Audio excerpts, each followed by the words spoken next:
Welcome, everybody. Joined here today with Kelly, Reality Check, and Big Jeff.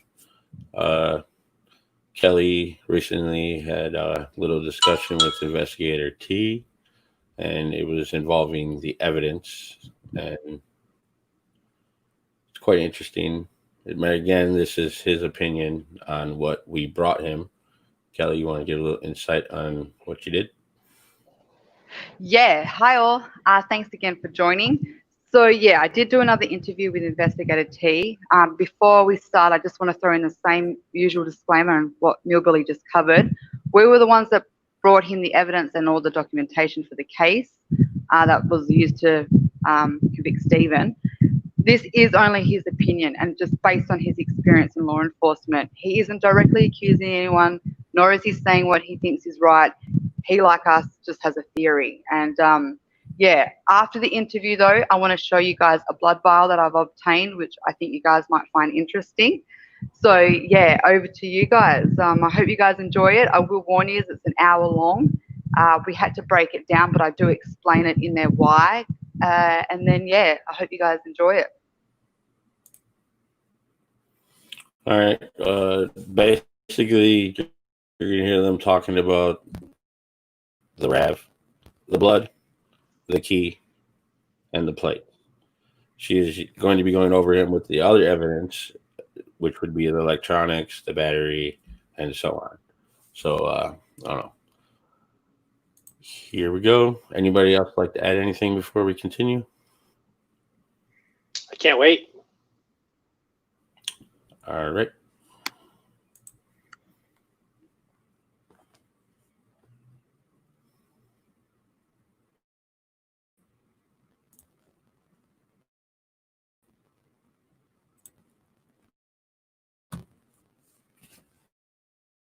Thank you for joining me. Hold on one second. I just got to change one setting.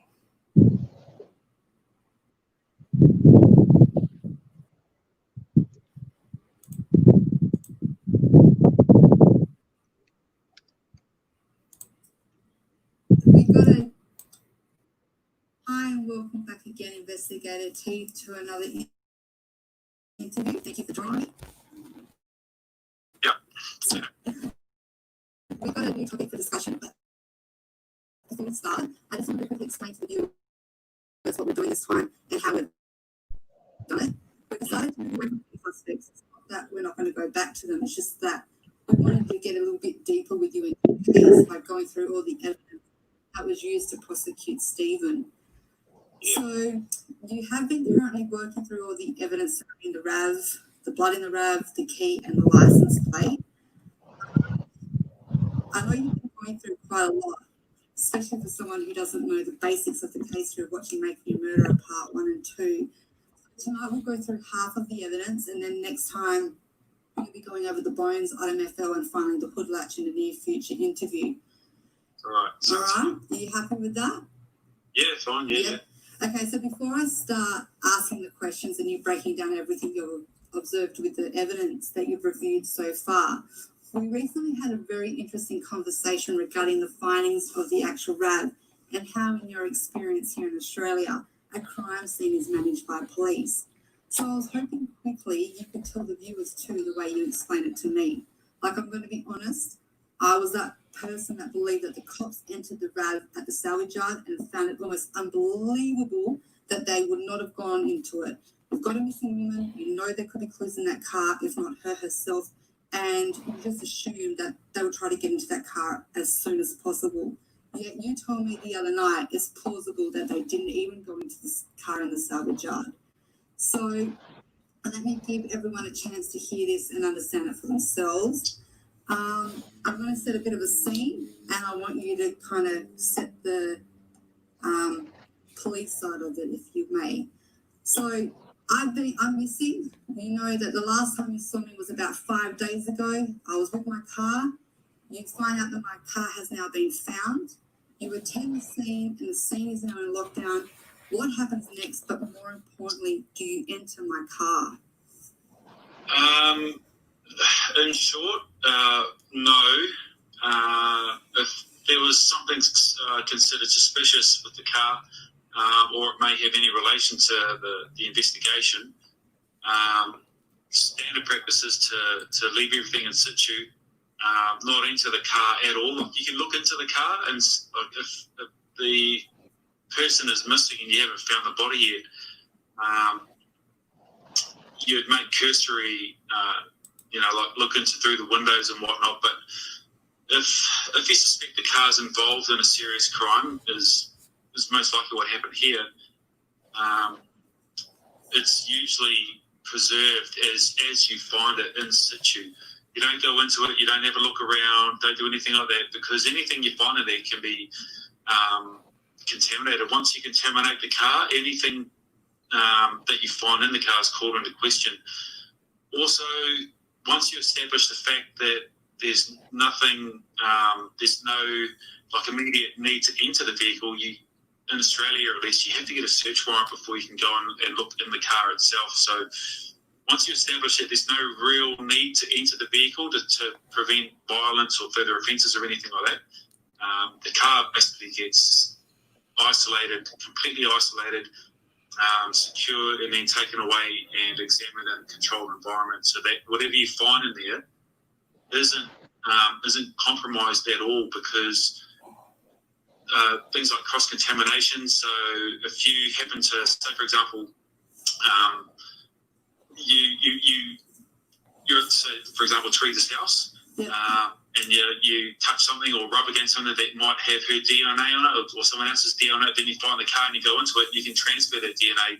It just gives defence lawyers a whole lot of opportunity to pick holes in your evidence. So mostly, not all the time, but most of the time, the car, once you find it, have a quick look and make sure there's nothing serious and that you need to attend to straight away. Then it gets pretty much frozen in time, taken to a controlled environment and examined.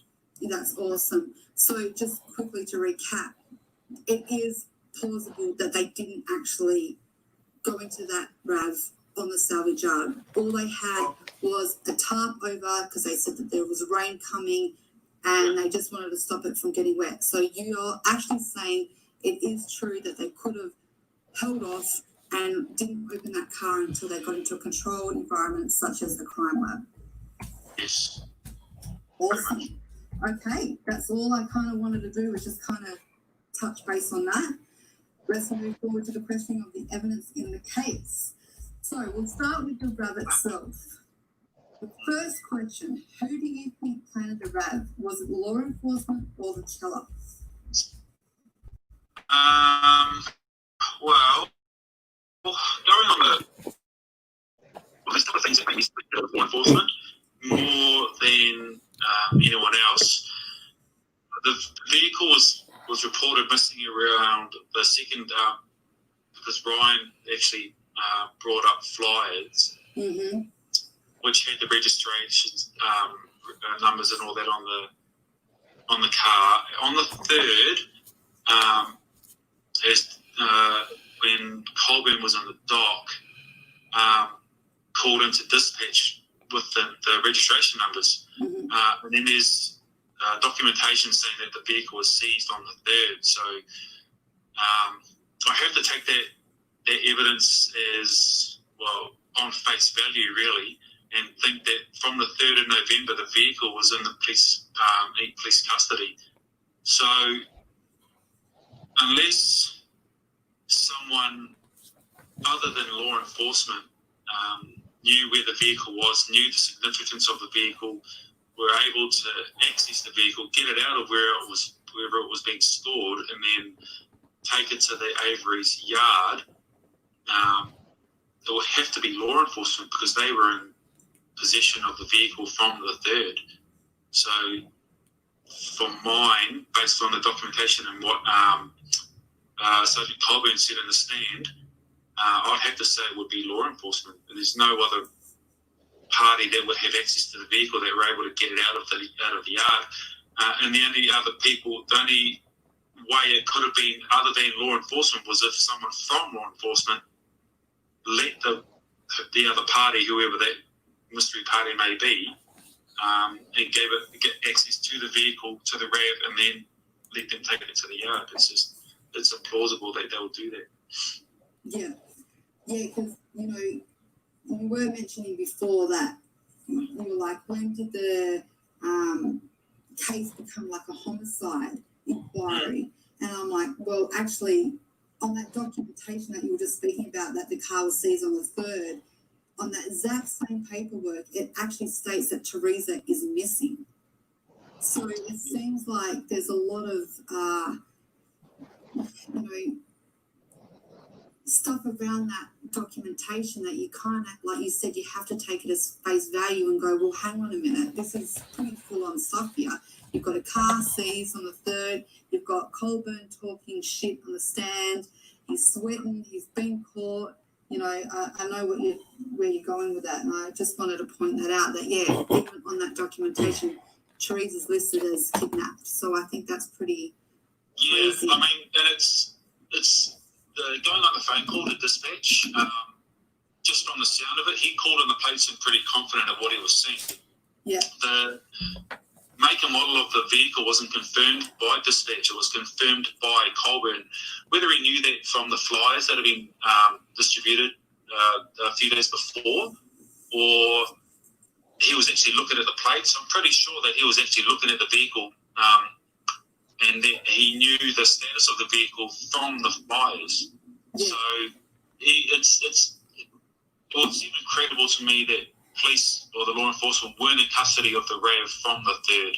It doesn't make sense to me. I can't see how it wouldn't be. Yeah. Okay, so question 2.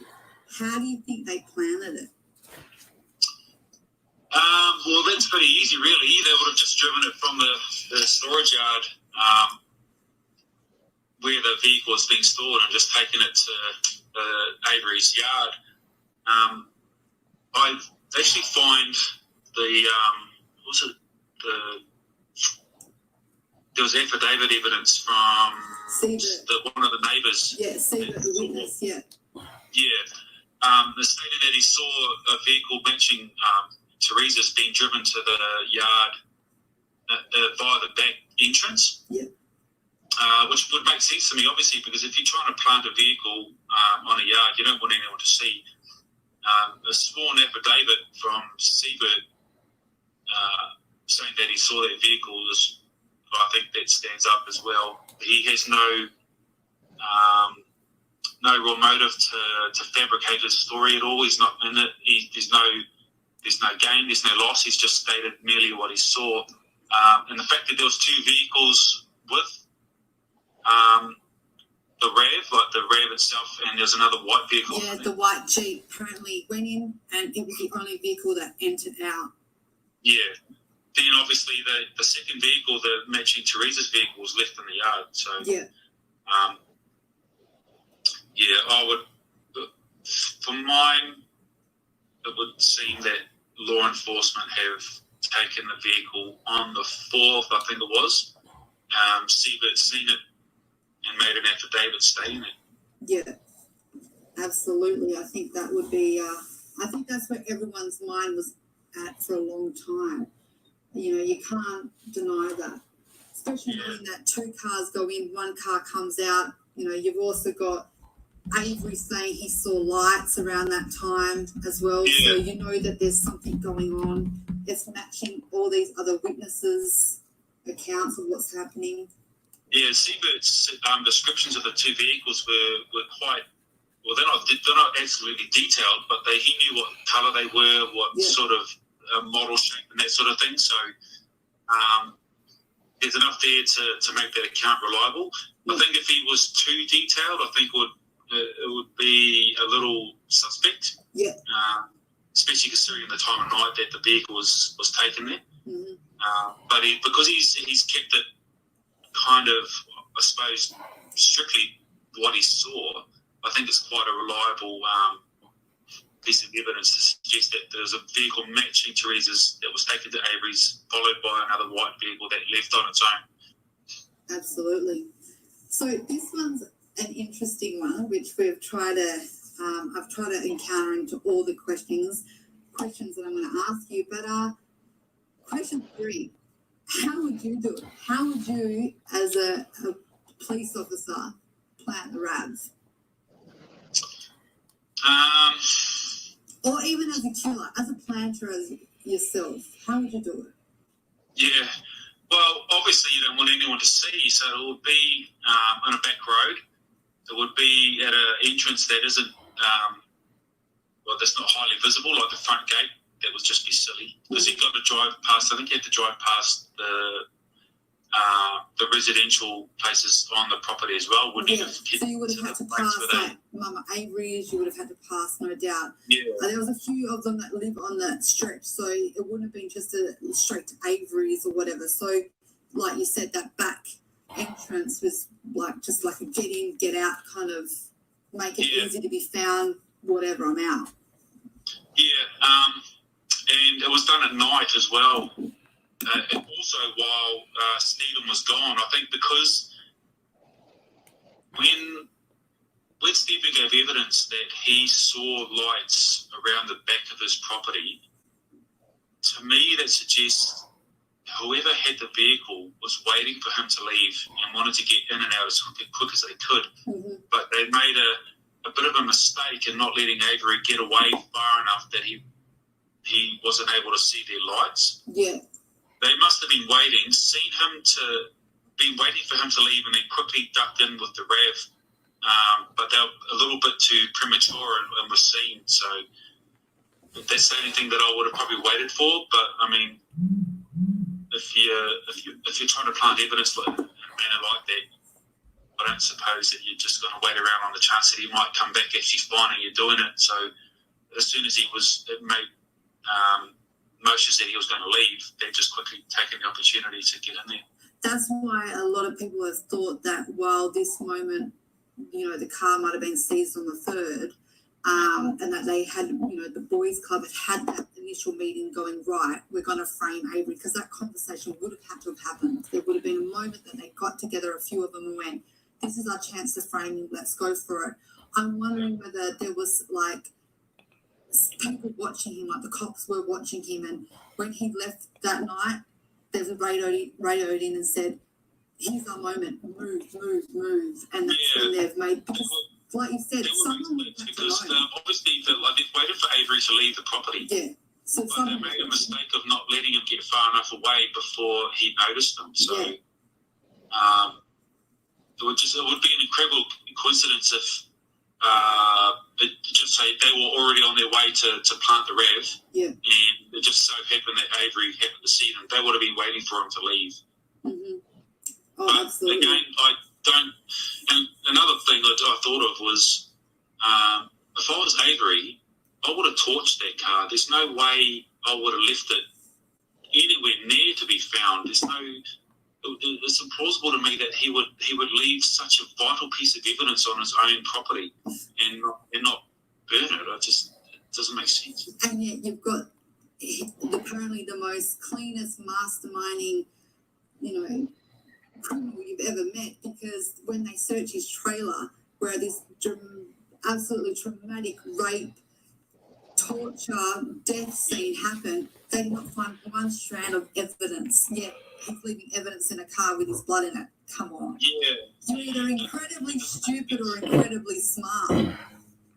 I think the reason for that is because he wasn't in possession of the RAV at any time. I think it was always in possession of law enforcement. Yeah, absolutely. Otherwise, he would have disposed of it.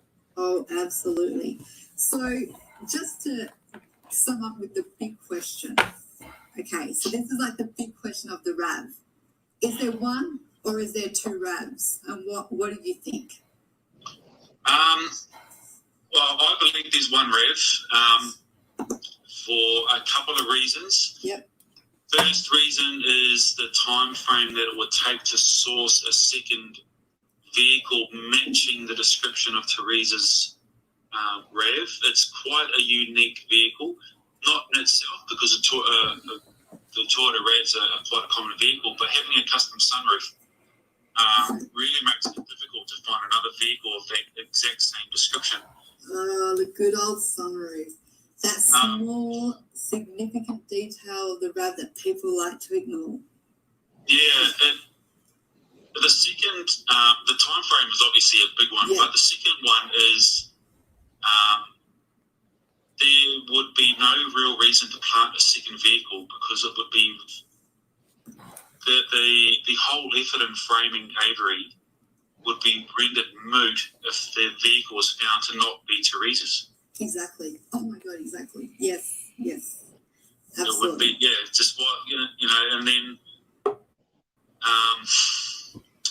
as a knock-on effect, I suppose, from that would be the deflection of suspicion toward why would you be planting another vehicle that doesn't belong to Teresa and trying to make it appear as if it was. Mm-hmm. So I think it's very dangerous to plant a second vehicle trying to pass it off as the original. It doesn't work for me at all. Oh, absolutely. And I just want to touch base on a few things you said because, when I sent you all this stuff, I tried to keep it unbiased. I didn't want you to know how much I believe there was one RAV. I sent you a lot of Millbilly stuff so you could get a feel that it could be two RAVs, get you to look through everything. But that sunroof to me was what sealed it. We have a researcher named Kaf who actually found photos of Kelly Pitson when they went around on a holiday with Teresa and her RAVs in the background, and you can visibly see the sunroof and the ring protector that is also on it, an additional feature. A lot of people say that the photo of Teresa standing in front of her car was altered, so you can't see that there was no sunroof there. But again, unless they're altering every picture that ever exists of Teresa, especially Kelly Pitson's, that sunroof is very clear. You can see it. The sunroof's not the only identifying feature. There's VIN numbers as well. Yeah. Which are a lot harder to obviously doctor than a picture of a sunroof. Yeah. And there's no way they would have considered that vehicle as an exhibit unless it was known to be Teresa's. So the VIN plates would have been checked. Otherwise, it could have just been literally any vehicle they found on Avery's property because there's thousands of vehicles, wasn't there? Yeah, there was like over 3,000 to 4,000. So absolutely. What's the proof that this RAV is Teresa's vehicle other than someone saying it's Teresa's RAV? Yeah. The investigators would have confirmed that it was her vehicle, because again, what's the point in planting something that if it's found out the whole exercise is moot? Yeah. It doesn't make sense. And you're right about the time frame. Like if people want to logically think that her RAV was found on the 3rd by Colburn in the afternoon, yet planted on the salvage yard by the evening of the 4th or the night of the 4th, like you said, that window of opportunity to find that RAV that has all those specific details to need as pass of as hers is pretty slim. It's implausible. Like, it's not impossible, but I'll be stunned if they managed to find an exact same match of vehicle with the sunroof. But in saying that, even if they did, the VIN numbers wouldn't match. But in saying that, does the colour cause concern for you at all? You have the mum saying dark green kinda, you then have a search warrant saying a blue RAV, then we have a bluish green car C's. But while we're actually talking about search warrants, the fact that they lied in it saying blue and getting Karen's call in wrong by 2 hours of Teresa missing, how significant is that, and does it affect a warrant's merit? Not really, no. The application for the warrant would have been drawn up by the detectives, and just little things like colour or that colour could be disputed. I mean, blue-green's quite a similar type colour shade. Mm-hmm. So the application for the search warrant itself would have been gone over with a fine-tooth comb by the judge that signed it. Mm-hmm. And most of the time, detectives are pretty meticulous about those sorts of things, even if they were what's the word, corrupt in some way. Because if the application is found to be fabricated or false or unreliable in any way, then the knock-on effect of that is the warrant doesn't get affected. It's what gets found as a result of issuing that warrant. So if the application is examined in court and the warrant is called into question, Mm-hmm. if the application is found to be false, then any evidence seized as a result of that application is contested, like heavily contested. And I've had a number of cases where defence lawyers have requested.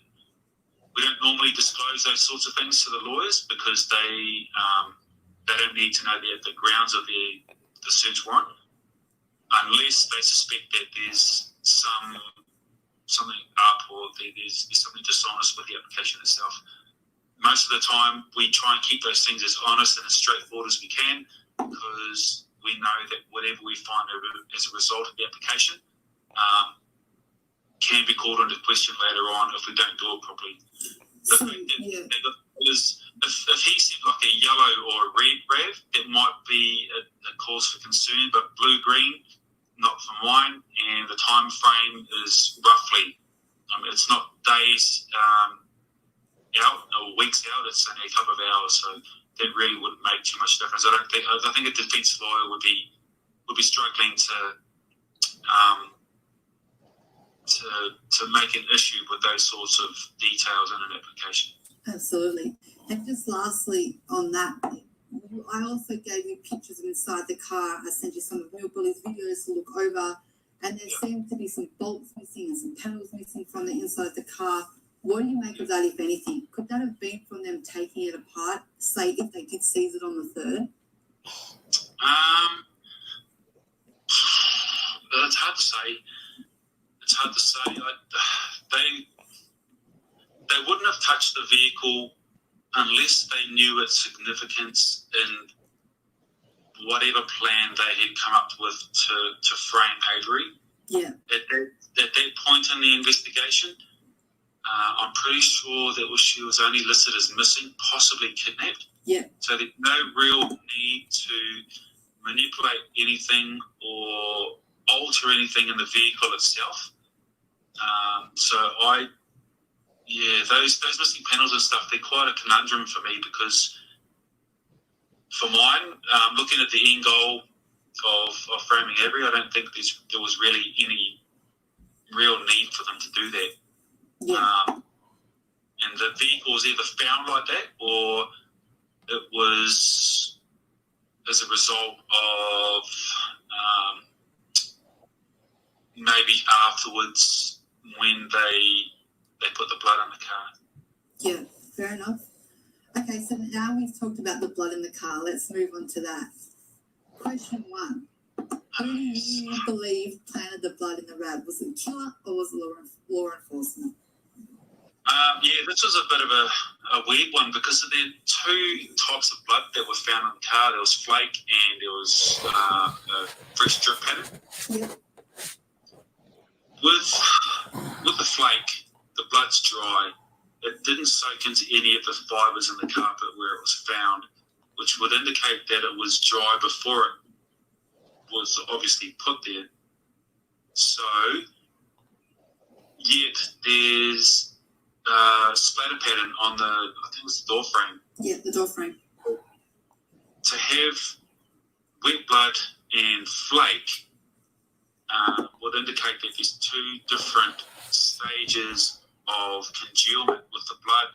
And obviously, you can't. I find it really implausible that you can have both in the same vicinity at the same time and expect that blood to have come from the same source. You either have a splatter pattern or you have dry blood that's scraped off.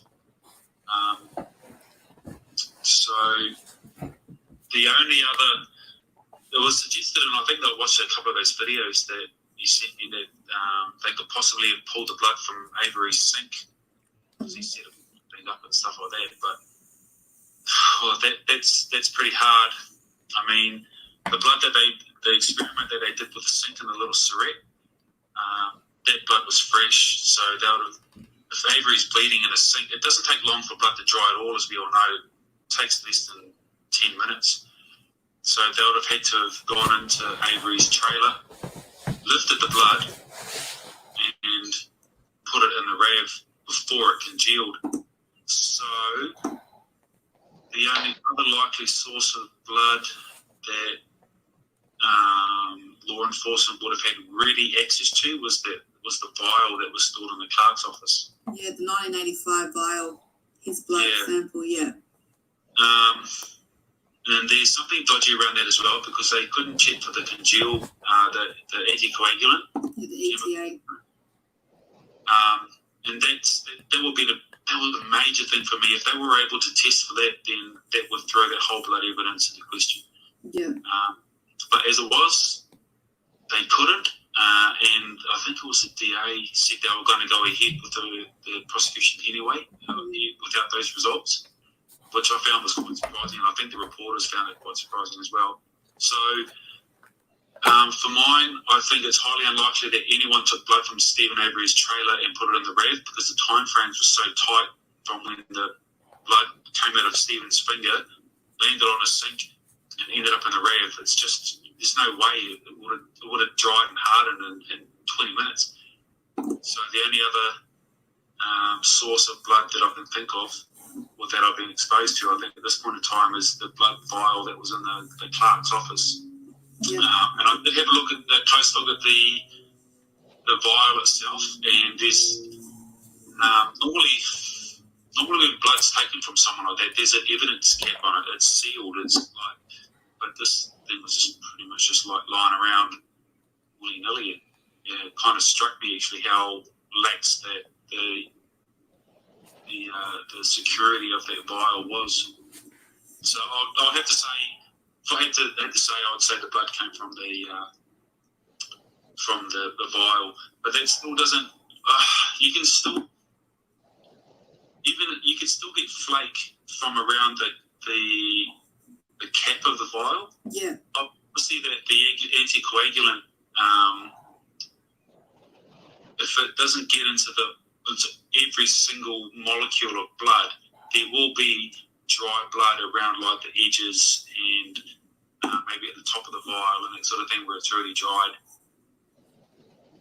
So I'd say it came from the vial, if anywhere. Yeah. I'm glad that you mentioned this timeline of how it could have been like the blood in the sink versus the vial, because what makes it interesting is in Zelma's latest response, which I want everyone to know that you have seen, you have looked over it. She mentioned Bobby being the main Denny suspect and constructed a timeline that fits him as having the proximity and the opportunity to plant his blood. Therefore, going by Zelma's timeline, he also would have been the one who would have had to plant the car or back on the property, because the timeline that Zelma has created, it debunks people like you and me who honestly believe that the car was then seized by the police on the 3rd. Yeah. Because it wouldn't be possible how Bobby could plant the blood in a car the night that Stephen bled all over his bathroom if the police had it. Yeah. Also, I found it odd because she contradicts the importance of Ryan having the day planner and the knowledge of the front rear light. Again, if Bobby was responsible for all the movement of the car and the blood, how is it that Ryan got hold of some pretty significant evidence and some of the details of like the front bumper? And then I have to wonder, he wouldn't have known of that at all. Exactly, and then I have to wonder, is that Zelma's way of creating her own smoke and mirror to for the police, making them believe she isn't going to go after them in court by pointing the fingers? Because are they going to take her serious if all her motions and her defence was cops did this and cops did that? I guess creating this timeline also sets her up for being able to snook at others. When she eventually questions them all, they might be able to debunk one thing, but when they get caught off guard with another, especially Ryan, who thinks he got away with it, as all the attention right now is just on Bobby. Yeah, for mine, Ryan's still the main suspect, easily. Yeah. Easily. I mean, I would just because I wouldn't base the search history as motive for murder. I know, I feel ya.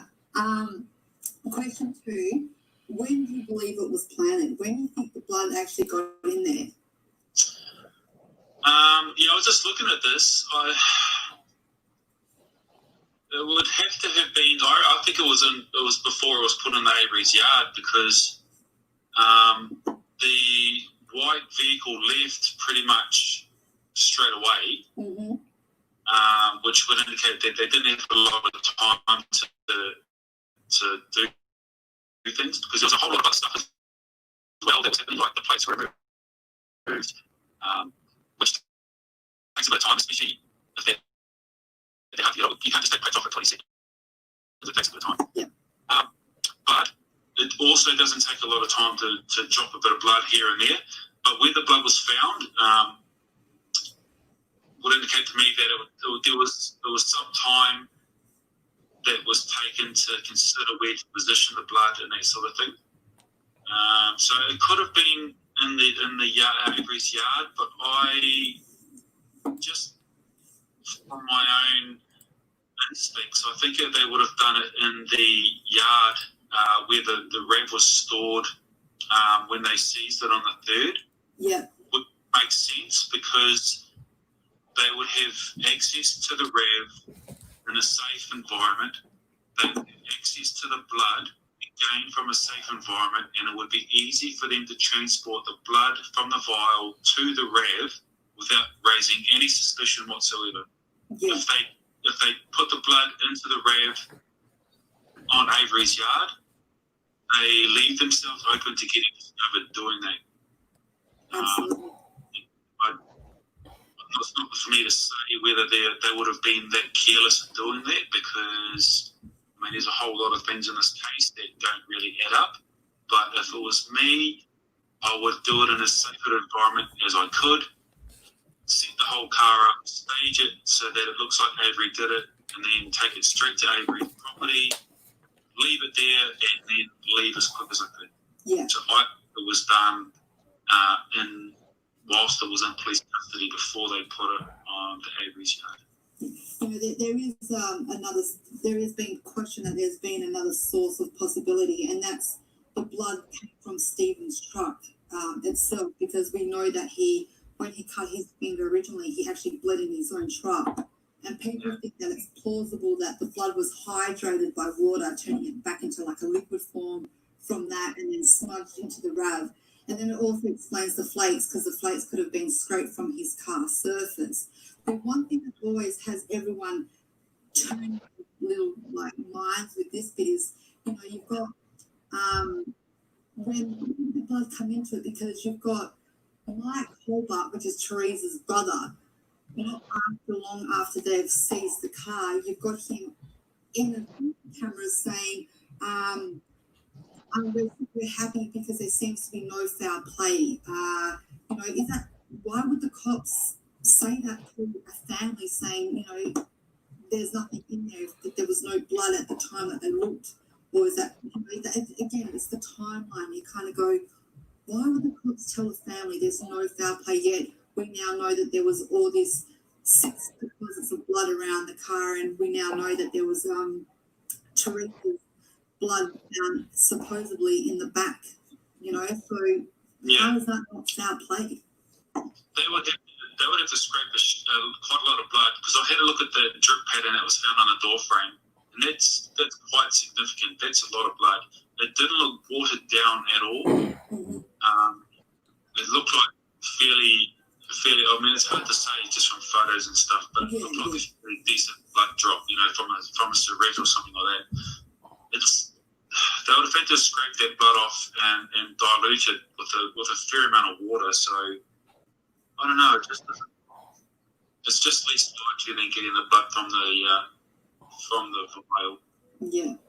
So, and they would have had to have access to Avery's truck as well, you know.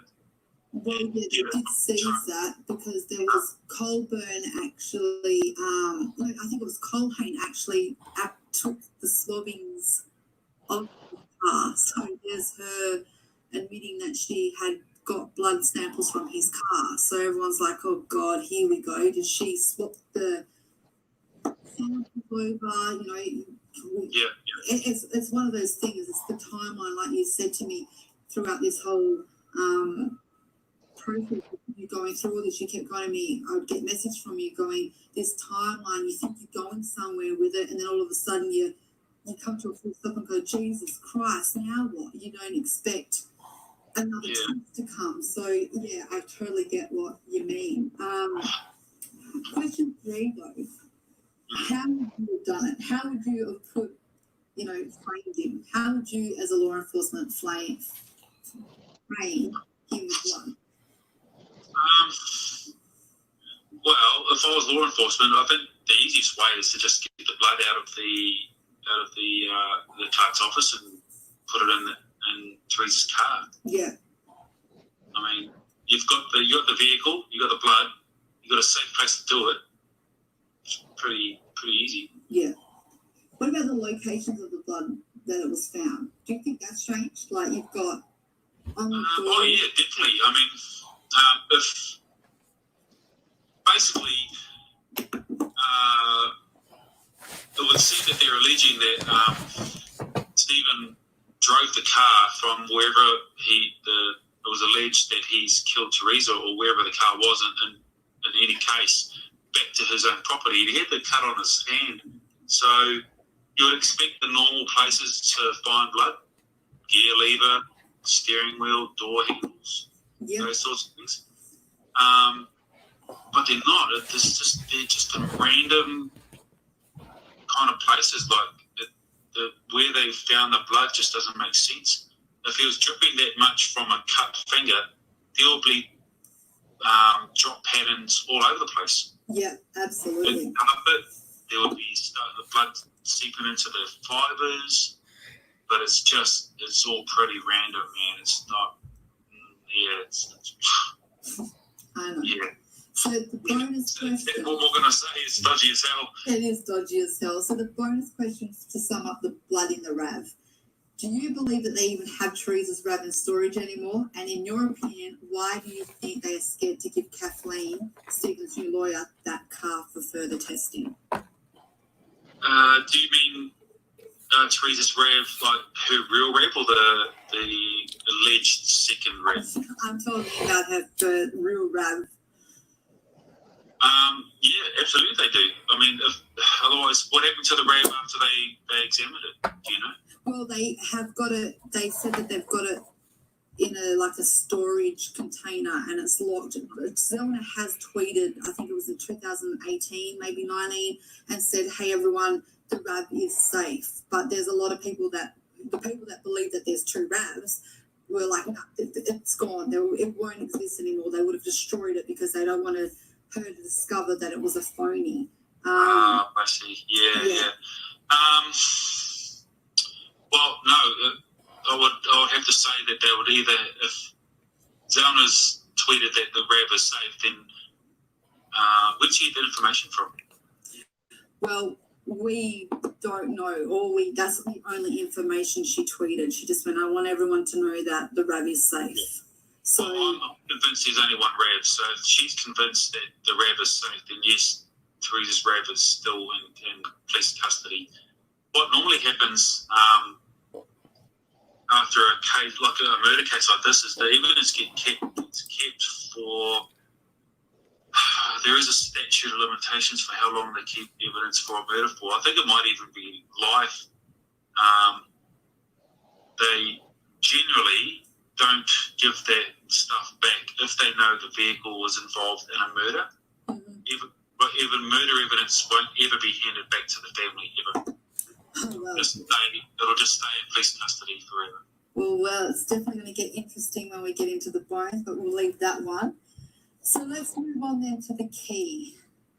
Well, who do you think planted the key? I think this is a fairly easy one to answer. It would have to be Sergeant Corbett. Yeah. It's he's had access to Teresa's house on a number of occasions where he could have found the key, knew what he was looking for, and found the key. He had access to Avery's trailer, again on a number of occasions. That access that he had to Avery's trailer was also unsupervised on a number of occasions. Yeah. Just going on what Kucharski. Yeah, Deputy Kucharski said that when he was on the stand, that Corbin was unsupervised on certain occasions in the trailer. Yeah. The one that found the key, which immediately raises alarm bells, shaking the cabinet like he did. The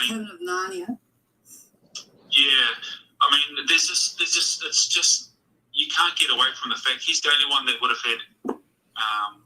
He was the one that had access to Teresa's house, found the key. He's the one that had access to the trailer and found the key. He was unsupervised in Avery's trailer as well, and he has the motive to do it. Absolutely. So question 2, how do you think they did it? How do you think Colburn did it? Exactly how he did it, or do you think there was a little bit more to it? Or Oh, no. I mean, if you just think about the mechanics of planting a key, it's fairly simple. You go around to Teresa's house, you find it, take it into Avery's trailer, wait till no one's looking, you drop it behind the cabinet and shake the cabinet and go, hey, look, I found the key. Yep, easy. Yeah, it's pretty simple, really. It's not, you're not bloody, you're not a criminal mastermind for figuring out how to plant a key. So question 3, do you believe it's her key? And what do you think about Stephen's DNA being only on it and with such high results of DNA? Yeah, I'm assuming here, but if the detectives were, from my own experience, if I found a key to a vehicle that was suspected in being involved in a murder, I would probably try the key out and make sure it actually belongs to the car that you're looking at, because otherwise what's the point in sending the key away to get examined if it doesn't even belong to the vehicle? I mean, you're just wasting resources and time. So was that key ever tested in the rev, did you say? Yes, so it is alleged that it was tested in the ignition and it turned over, but because the battery was disconnected, it didn't start. It was actually Colhane, it's in Colhane's documentation that she did that. I don't think there's any witnesses to say that they witnessed her actually turning it over. It just leaves it at word value that Colhane's telling the truth. But you kind of got to have a little bit of you can't be blamed for having no faith in her findings at this present time. But no, that is where we're at. There is alleged that it was tested. The key unlocked the ignition. Yeah, it unlocked the ignition to turn the battery was flat. Well, not flat, disconnected. My apologies. So, and that brings me to the same sort of point with the RAV itself. Why plant a key that doesn't have any relevance to the investigation or doesn't tie Teresa to Avery? If the key wasn't the original or a key that was fitted for Teresa's RAV, there is no point in planting it, because it will just be another moot point if it ever gets caught. And it's a simple process to find out if that key is actually related to Teresa's RAV at all. You wouldn't plant something that isn't relevant to the RAV. Absolutely. And the DNA on the key fob itself, that's another fairly easy one to do. I think it was suggested in some of those videos that they use Avery's toothbrush. Yeah, the toothbrush. To rub all over the key. But realistically, you're in Avery's trailer. The whole thing is basically a DNA bank. You could have rubbed that thing on the couch and got as much DNA as you wanted off the couch. Yeah. Or anything. You could have picked up a piece of clothing off the floor and just wiped it clean, and then planted it from there. That also raises an interesting point about why there's no other DNA found on it. I thought about that a little bit as well. The key was a spare, which means that Teresa may not have used it very often, and that there was no DNA left on the key at all because she hadn't touched it for a long time. Yeah, that's a long time, but so that seemed fairly inconclusive. So the only other suggestion to me was it was either wiped clean by the application of Avery's DNA, like a pair of underwear or a toothbrush that's been suggested, or when Colburn found the key, he was wearing gloves. Yeah. It's pretty. So it's not unusual to just have Avery's DNA on it, although, I don't know, you could expect, I mean, it would not be surprising to find Teresa's DNA on the key as well, but it depends on how long it had been since she handled it, or if any other time someone else has handled the key. It's quite hard. Skin epithelials don't really, they're unless you're like a shitter, you're not going to leave your epithelials just lying around willy-nilly. Unless you handled the key very recently, it wouldn't be surprising to not just have for Teresa's DNA to not be on there. Because Billy actually has played me a jail phone call where Jodie, his girlfriend, is going through the trailer and she's cleaning up after they've gone through it. And she says to him, like, Stephen, why did you toothbrush under the sink? And he's like, I don't know. Like, he's actually really shocked as well because he usually keeps it on the top. And all of a sudden, his toothbrush is missing and it's found under the sink. So, and then with the DNA having such high results and, Zelna's experts turning around going, unless he licked the key, it's like such a high source, saliva. And then you match that up with his toothbrush going missing. I think that's why a lot of people just go, that's a really easy solution for Colburn to just discover. The main way we take DNA here is through vehicle swabs. Yeah. So, and we basically tell the guys to swish the thing around like they're brushing their teeth, so they could explain where that high concentration of DNA come from. Oh, but that, it could have come from anywhere else as well, but that's, if you're going to look at it objectively, it's the most likely source of where the DNA came from, would explain why it's such a high concentration as well. Yeah. So, question 4 on this one is, if you were planting the key, how would you have done it? Again, this isn't rocket science. How would I plant the key? It would be literally as easy as just dropping it in the trailer and pointing to the key and saying, "Hey, look, I found the key." Yeah. The deputy that was there wasn't really taking much attention, so it would have been very easy for Colburn to just drop the key and just go, "Look, I found it." Yeah. Yeah. So it's pretty easy. It's not hard. Yeah.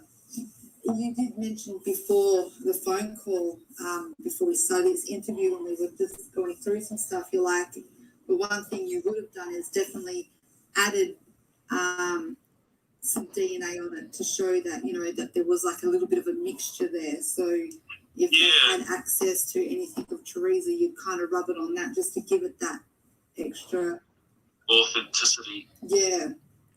But it is what it is. It would have been the only other thing that I would have done, but I suppose it would require a little bit of forethought. Yeah. And unless he's really worried about what's going to get found on the key during the forensic exam and the possible questioning of why there was no other DNA on it, there'd be I would just do it just to make the lie more elaborate. Yeah. Rather, because, like you say, it's unusual to just find one DNA match on such a high concentration. Yeah. I also noticed you were saying to me before that you thought that Colburn might have known Steve because he referred to him as Steve. Yeah, that was, when he said that, it was almost a flippant off-the-cuff remark, which indicates to me there's a fair amount of familiarity there. Yeah. Steve, I never refer to my accused persons on a almost a nickname basis. It's usually the last name. So I'll always be referring to Stephen as Avery this, Avery that, Avery this, Avery that. But just calling him Steve, I don't know, it struck a nerve. It just didn't hang true to me. It just seemed like there was something out there. Like, that's not what a police, especially a police sergeant, there's not a way that you refer to an accused. It's just not. It indicates a lack of professionalism, and that kind of familiarity where you've kind of, I don't know, you're taking things personally with them. Yeah, and I know you were pretty dirty about Andy's lack of professionalism with recording stuff. You were saying to me you couldn't believe that he could get away with not writing up things. I mean, paragraphs is just insane. Oh, it blew me away. I had to rewind the video like 2 or 3 times and actually just make sure I didn't, miss something, or I actually heard what I actually heard. During the entire investigative process, he'd made less than half a page of notes. That is unbelievable. Unbelievable. That is ridiculous. Absolutely unheard of. Honestly, in the even just a serious assault case or something like that, I would make pages and pages, literally pages of notes. And the number of singular different actions that Colwyn was involved in, the amount of times he went to Teresa's house, how he found the RAV, how he was in the trailer, how he found the key, the amount of exhibits he must have seized. To have half a page of notes is, pardon my French, but fucking obscene. Obscene. Yeah. Actually just ridiculous. It's like this guy put on a uniform from high school and went to the police station and said, I'm a sergeant. Oh my God. Mind blowing. Yeah. I can't even understand. I'm stunned. If you could be smacking me across the face with a cold trout, and I wouldn't be more surprised. I just want to say though, before we finish that with the key bit of it, interesting fact, Colburn wasn't a stranger to the salvage yard. He frequently offered for parts for his car, and he actually used it for the truck. So the fact that he picked up on that, sense of they knew each other, or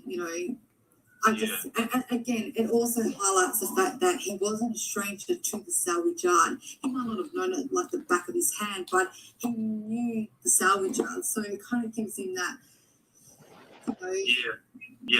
credibility that he could have planned that car and knew where he was going.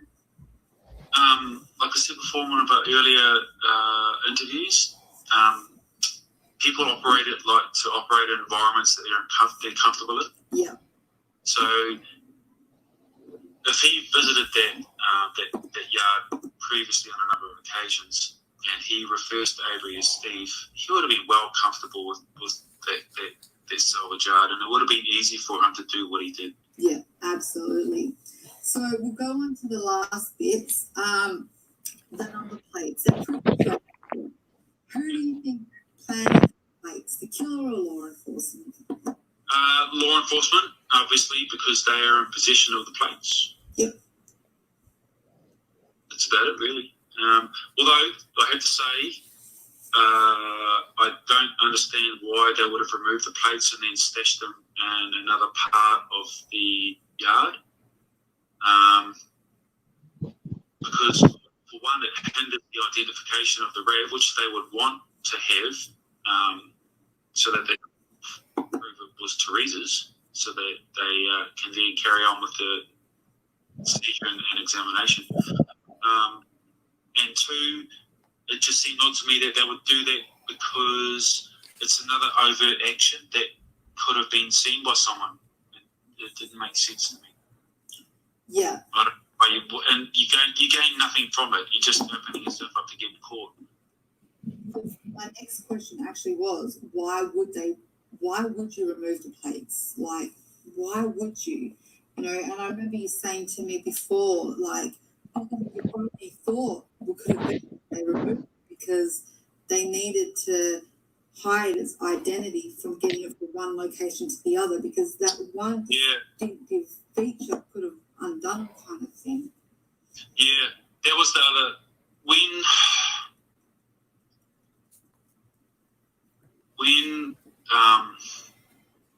for mine, when they were driving the car, because they'd have had to.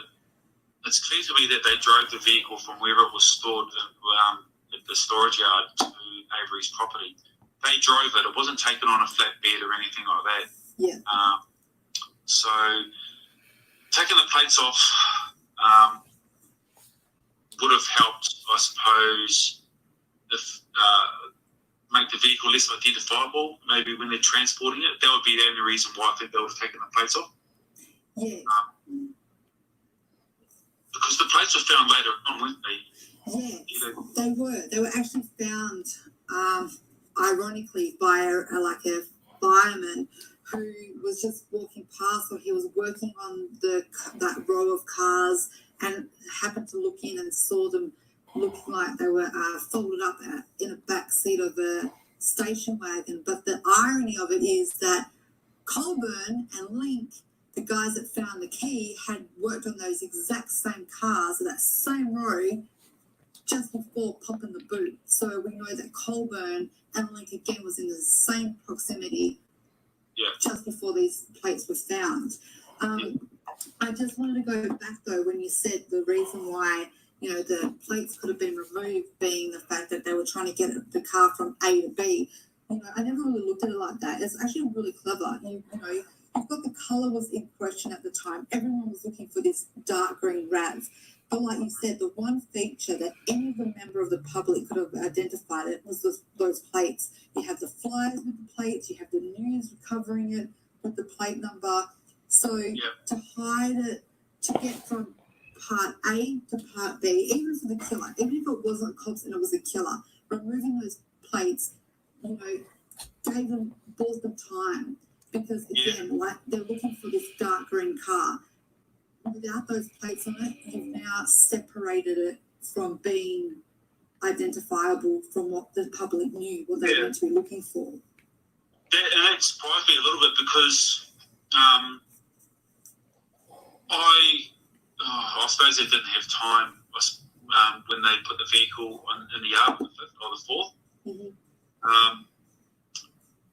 So the key and the plates were found on the same day, weren't they? The key and the plates were found on the 8th year. Yeah, on the same day. So Colburn had access to the key and access to the proximity where the key was found. He also had access to the plates, and he also had access to the proximity where the plates were found. That points the finger for Mott as Colburn having the opportunity to be able to do both those things. Yeah. He had a mode to do both those things. And why they didn't, it didn't make sense to me why they took the plates off when they put the vehicle there. But then I thought about it, and like you said, they were taking the plates off when they were transporting the vehicle as it's only a real identifying feature. But then they wouldn't have time to have stashed the plates the night they put the RAV on the yard because Avery had already come back. Well, yeah, and the other thing I was thinking though, like I always thought, how do we know that the plates weren't in the back of the boot the same as the front broken light?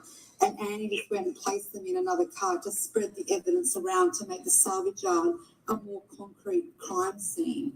You know what I mean? Because how would they explain plates in the back of the car? Like a killer wouldn't do that. They would like cut them off and throw them in the bush or whatever. But to bring them back with you on the scene, to me, is just so they can open up the salvage yard as being the primary crime scene. It just spreads it around. No, I hear you.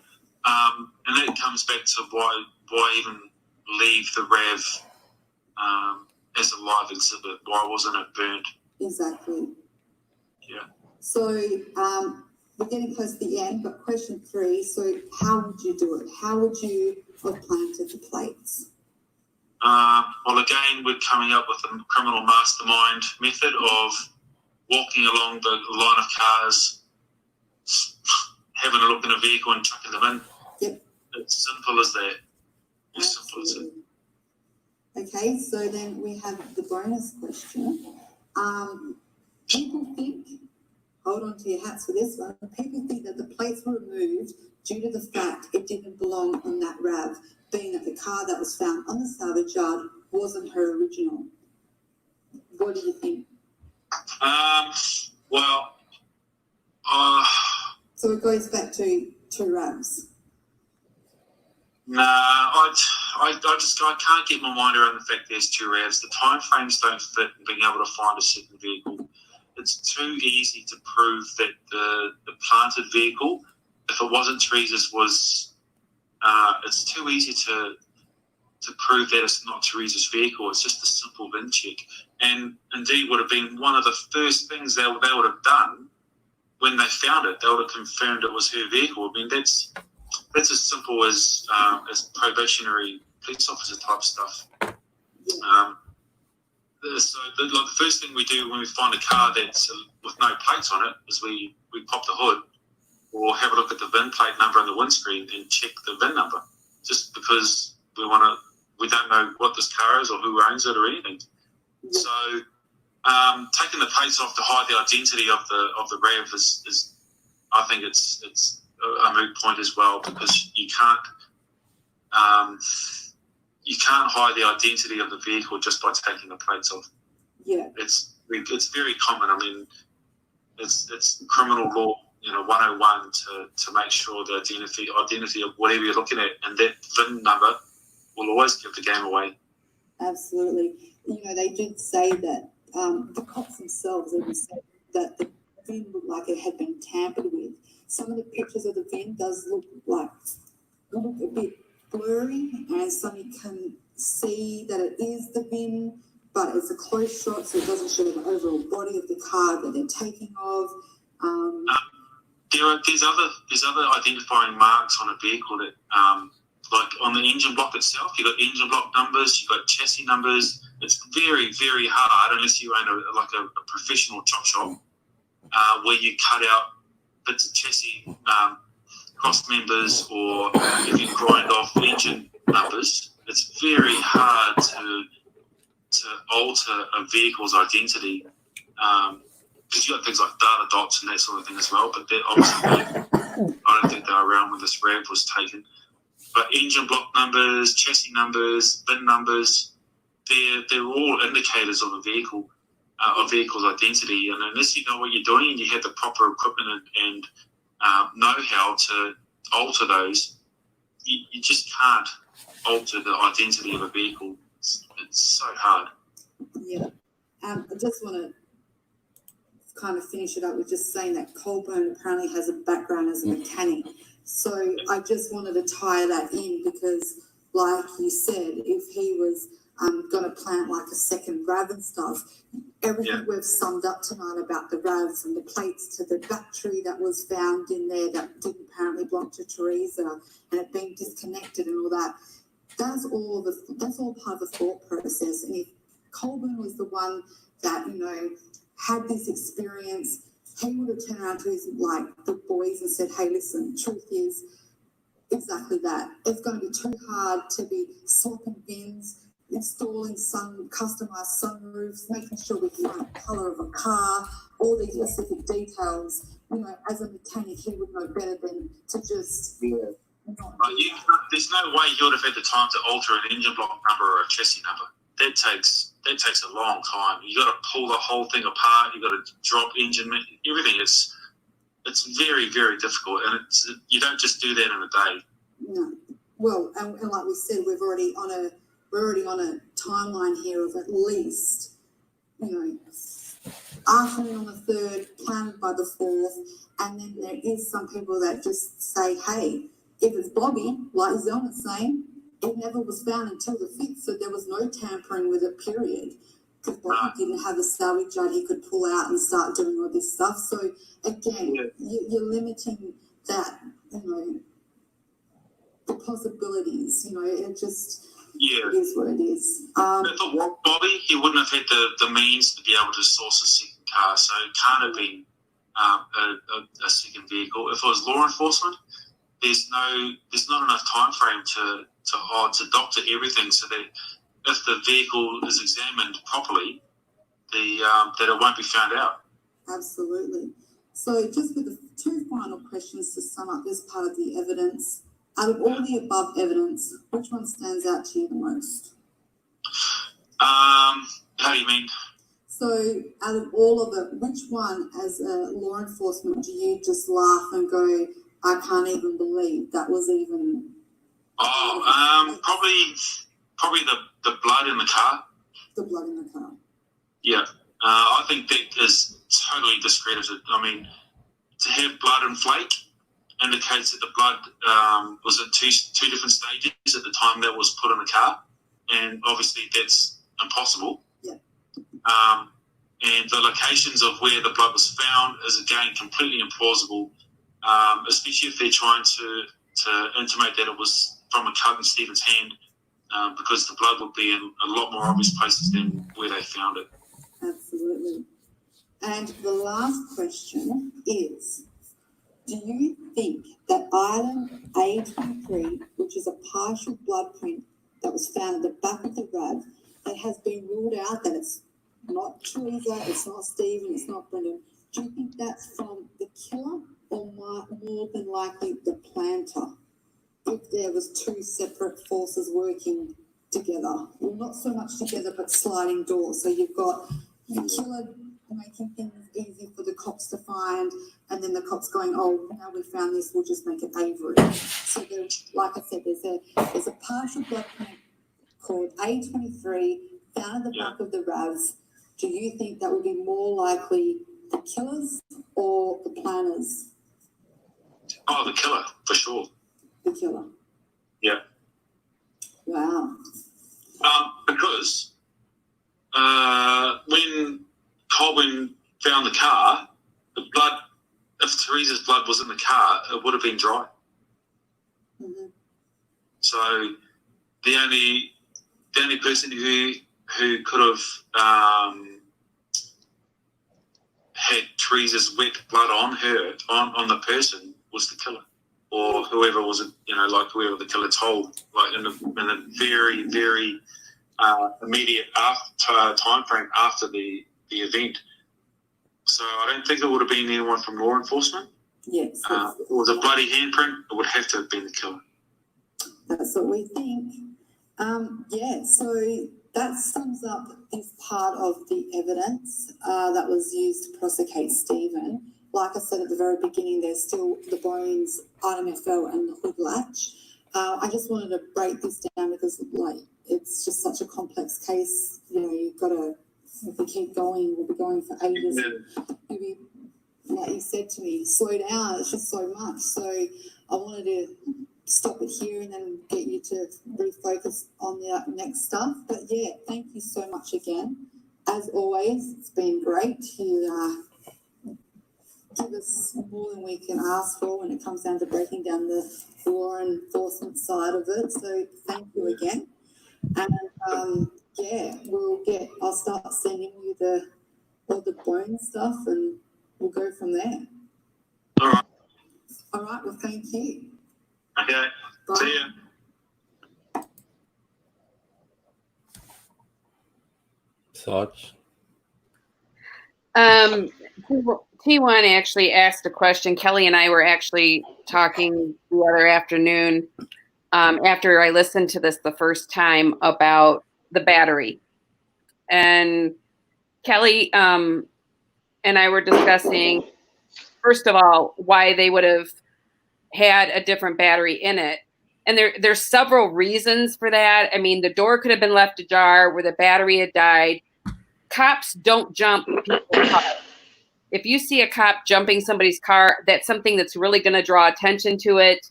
It's easier just to swap a battery out and put a new one in than it is to cause all that attention of having another vehicle standing there jumping it.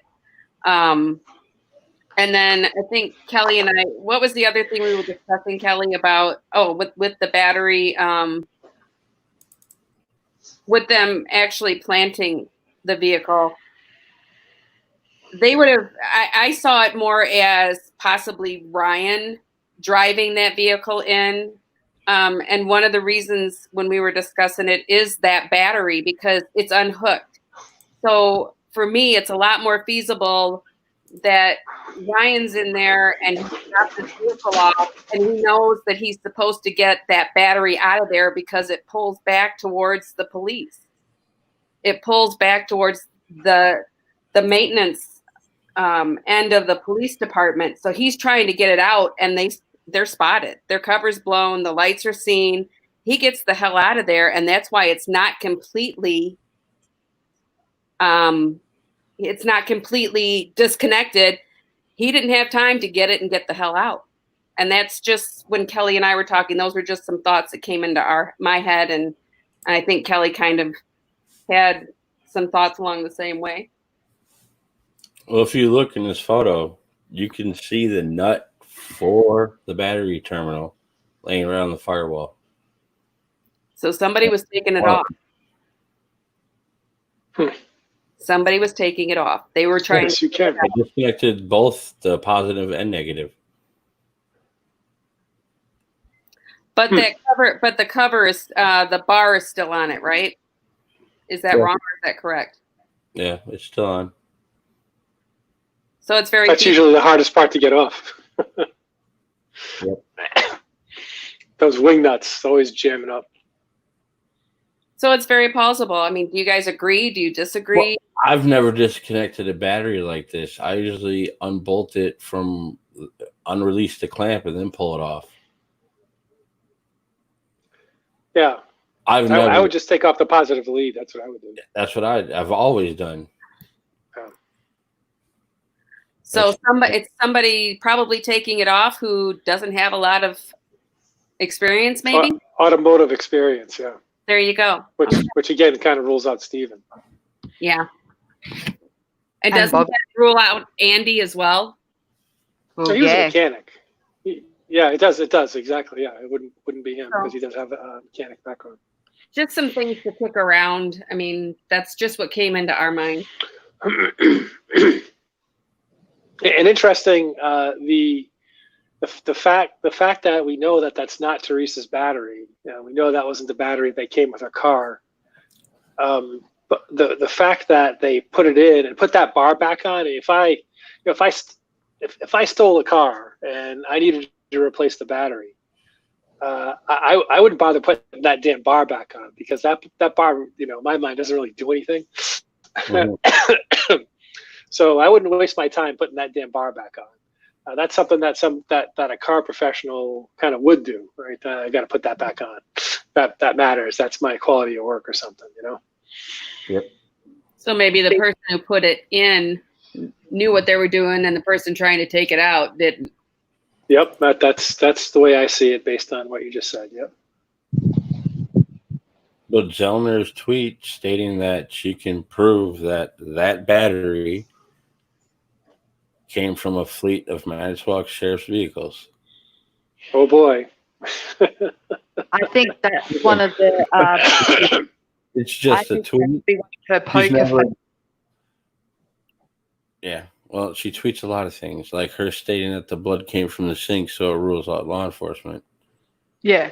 I think she was stuck with that argument based on the pro se, the pro se thing. So I don't know that she necessarily believes that, but she's kind of stuck with that argument because that's kind of what he put forward. I mean, there's a lot of places it could have come from. I think it's more likely it came from the Grand Am, than came from the sink. But yeah, and I didn't understand the.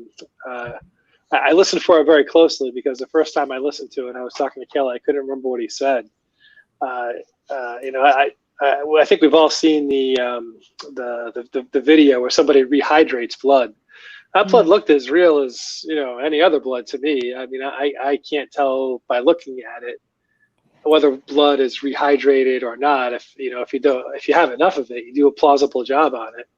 No, my question is, why did Remaker make the statement that he appeared that the VIN had been tampered with? Because he couldn't see the numbers because they were shifted underneath the window. That's why he said that, right? Well, this shouldn't move. Yeah, damn right it shouldn't. So it's as if somebody might have tried. But then you have to look at the flip side. If they were moving the number plate to plan a new one in, a new RAV, why would they leave it looking like that? They would make it look normal, so it wouldn't look different. So you can't go, oh, but they swapped it into a bin, or they try to get rid of it because it's not the right bin. Well, then they would make it so it if they're going to take the time to do that, they'll take the time to make sure it looks perfect, so it looks authentic. Why would they leave it looking fucking half-assed? Explain the carpet. The carpet, explain the millbilly, explain the sticker that has her service date on the corner of the window. Like, did they peel that off too and put that back on?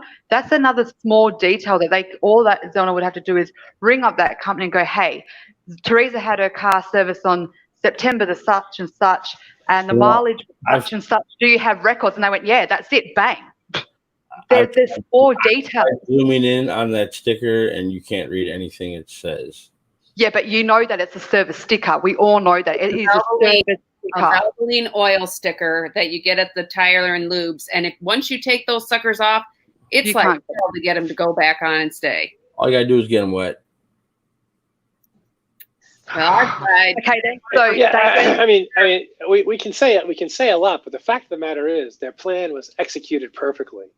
There's only one reason why we're talking about it right now, and that's because of making a murderer. You know, they did a good enough job. You know, their plan obviously was, you know, once we get him in, there ain't no way he's getting out. So, you know, the fact that they might have executed their plan a little bit half-assed, they did everything. They jury tampered. They did everything they needed at their disposal, and their plan worked just fine. The only reason we're looking at this stuff is because of making a murder. Nobody ever would have looked at it. So just to say that they took a lot of risk, I don't think that they thought that they took a lot of risk. I think that they thought, half-assed, he's going away. Nobody's ever going to see this again. We hardly ever get to see this again. Look at how Judge Angela ruled on his pro se motion. That was in Zellner's reply. You know, bordering on silly, you know, ridiculous claims, et cetera, et cetera. This was you know, he was gone. Biggest piece of evidence. A23. Yeah. Yep. Right, while we're talking about blood, I might run through this thing just to show everyone about the vial. Tell me when you're ready. All right, I think I'm ready. Can you see? Yep.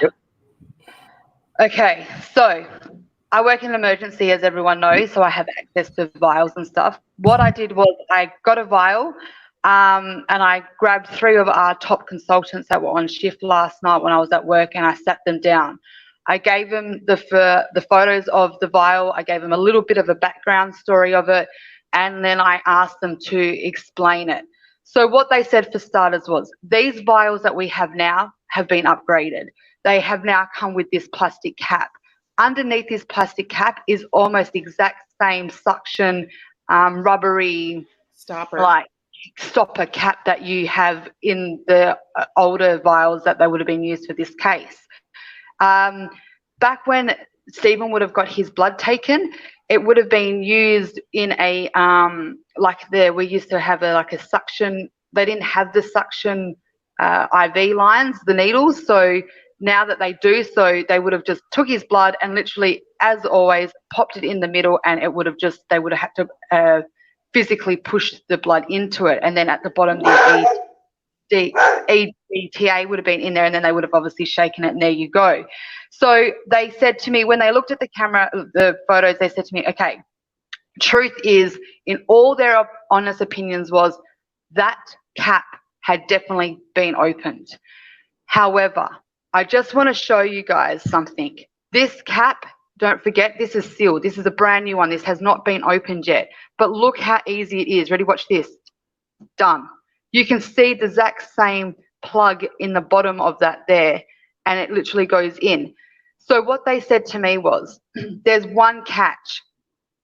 The moment that would have been opened, the only thing we can't prove is whether it was opened by the lab or by the cops. So if we go back and look at all the reports to see if there's any documentations when they opened up that lid, because when you do take these vials to the lab, that's what they do. This is what these plugs are designed for. They're actually designed to come off. So that's how they administrate taking the blood out.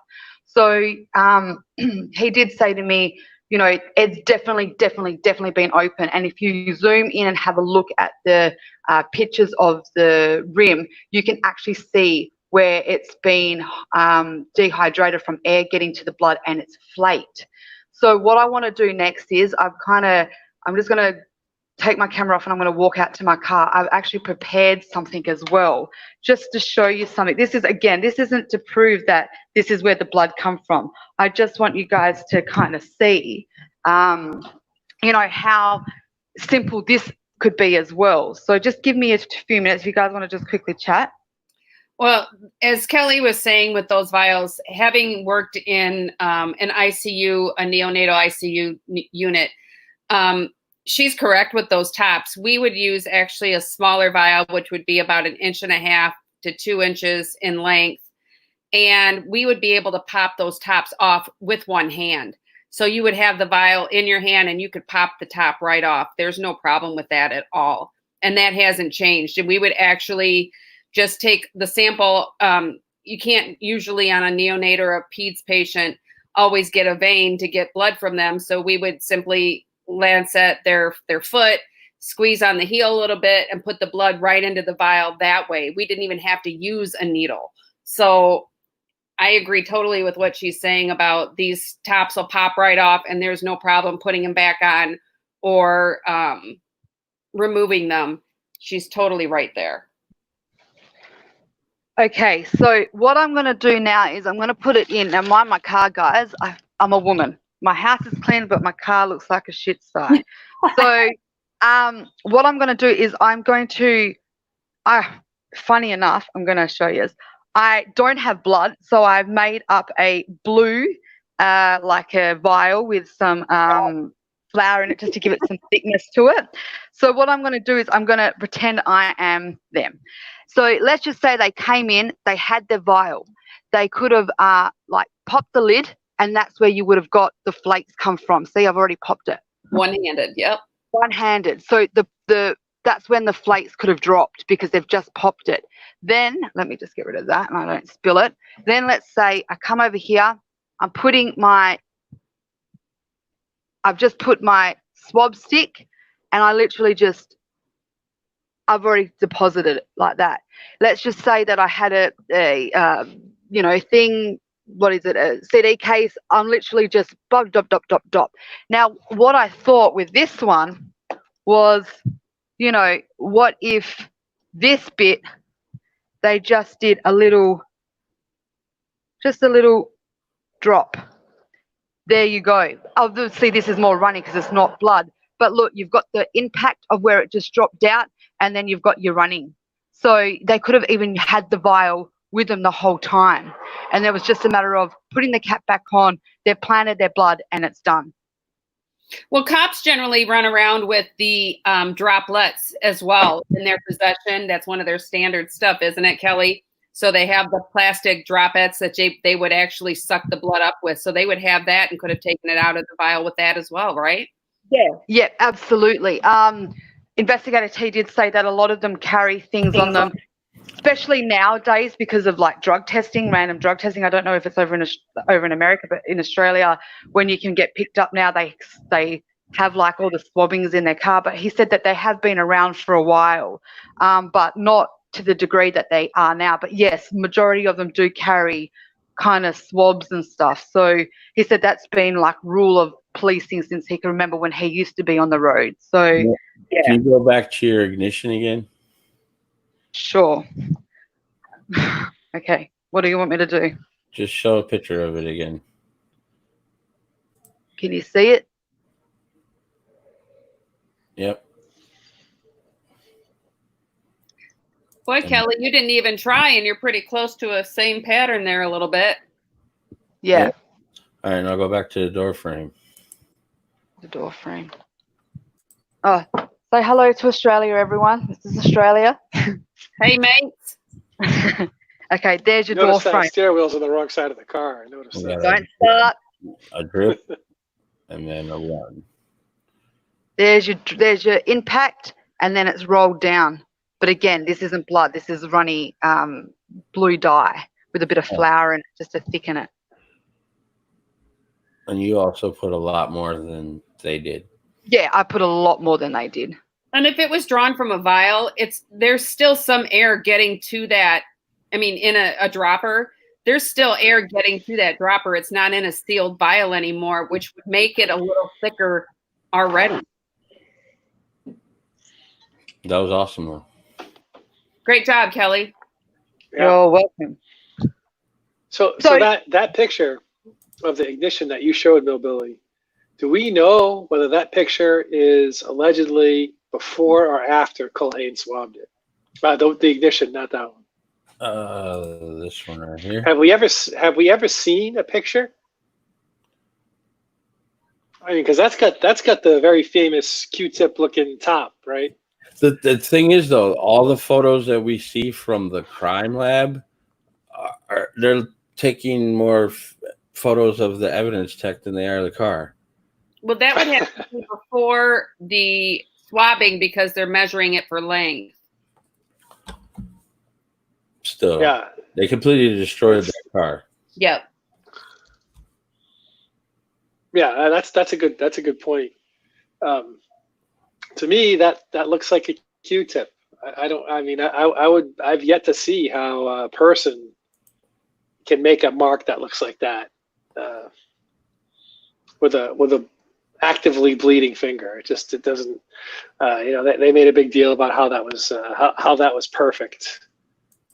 And I'm not buying it. I mean, is Investigator T aware of the fact that there's missing time of the car being transported in like 45 minutes or so that they really can't account for? It was From long. leaving ASY? It was longer than that. It took them Hours. 3.5 hours to go there. Yeah, how much time is missing then? An hour? An hour and a half? Roughly. Yeah, And- so that and is he aware of that? That's my question. Photos from it being after it's been processed. By Culhane? Why did they leave the hair there? Good question. My question is too, what do you guys think about the pictures? I think I'm not sure if it was Eric Banana Man that caught it, that with the windows where it looks like the Slim Jim was used. Because Gilla, I think. Yeah. was it McGilla? I'm not sure who actually originally found On Avery's. what I'm No, not the zoom in of the driver's window zoom where in it at looks the like he driver's window points. where it looks Yeah. like Slim Jim was used. Yeah. I thought that was McGilla. It could be Eric. I apologize if it's not you, Eric. I know it's hard to keep track with everyone who's gotten such great things that they've pulled out. But for me, I mean, if that was used, it very feasibly could have been done while they were transporting the car, because they're going to have those on them, and the blood could have been done. That's just me, and that's when I listened to it the first time. He thought it was done beforehand. For me, that just doesn't add up, because they would have seen the blood, and you have them asked, "Did you see any blood in the vehicle?" No. Yeah, I agree. I actually said to him as well when we were off, when we stopped filming, I said to him, "Are you sure that's what you think?" And he's like, he even said to me, "Listen, I'm going to be honest with you. The timeline of when the blood got in there was the most hardest for him." Is he aware that a Manitowoc sheriff's officer owns a junkyard? He is aware of that. He was aware of that. He said to me, it was part of his thought process, but he just said it's not. Again, you're looking at it just being something that's simply like, yeah, they owned it. So what? Like, should prove that car then. I can't prove there's one car no more than you can prove there's two right now until Zelna gets it. Really, the truth of the matter is that if it's there. So the thing is, though, he did say the timeline to him with the blood going in it was the hardest part. The only Right. reason why he settled, with it being that it could have been planted before it got on the salvage yard is for the simple fact this. Now, we Let have. me finish, Hillbilly, let me finish, dude. Okay.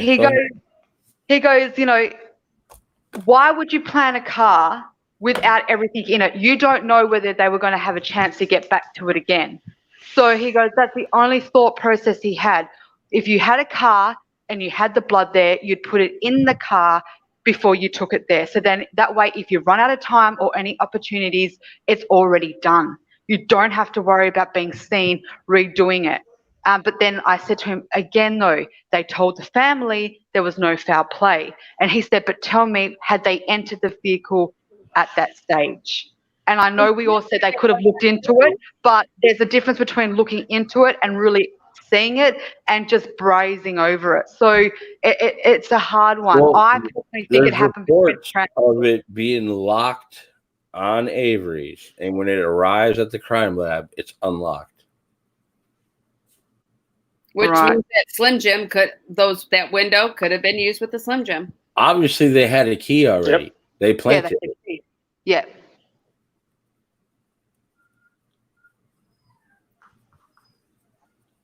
Yeah. This right here is logs for calls made from Manitowoc Sheriff's Department. Now, we have a log of it, but we don't have a single piece of audio for that day whatsoever. And you see this one, Stan? You see whose name's here? Yeah. Denise Martinez. Yep. And who's that? Huh. Is that the mother-in-law? Yes. Yes, the mother-in-law. But you see they called Paul Rabas multiple times right before 1 p.m. Is there a reason we don't have that audio? Yep, of course there is. Jose Aguilar Gomez was also in on Martinez's case, if I remember right. Yep, that's correct. Yes. I haven't looked at the case in a few weeks. So if you were able to retain audio for this case, the Martinez case, we may get audio, but I'm sure they're going to deny it.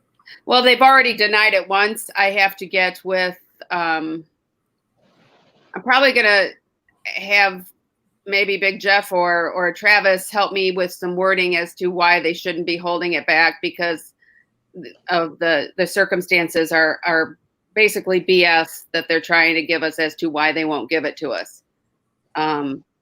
They're saying because of minors, well, all the children are grown. They're married. They're gone. And as far as the victim is deceased.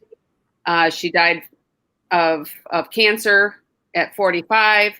And as far as an informant, they gave me a full list of everybody that I was getting the deposit. I've already gotten all the written paperwork, all the reports. So there's no reason for them to keep it from me to hide a confidential informant. Mm-hmm. It's going to be interesting when he dives into the other pieces of evidence, especially the evidence that's introduced after Brendan Dassey's coercion. You answered his question. So there was a Discman. Was that on the floor, Millbilly, in the car? Because T1 was asking about no CD player in the vehicle. Yeah, she had a Discman in the car.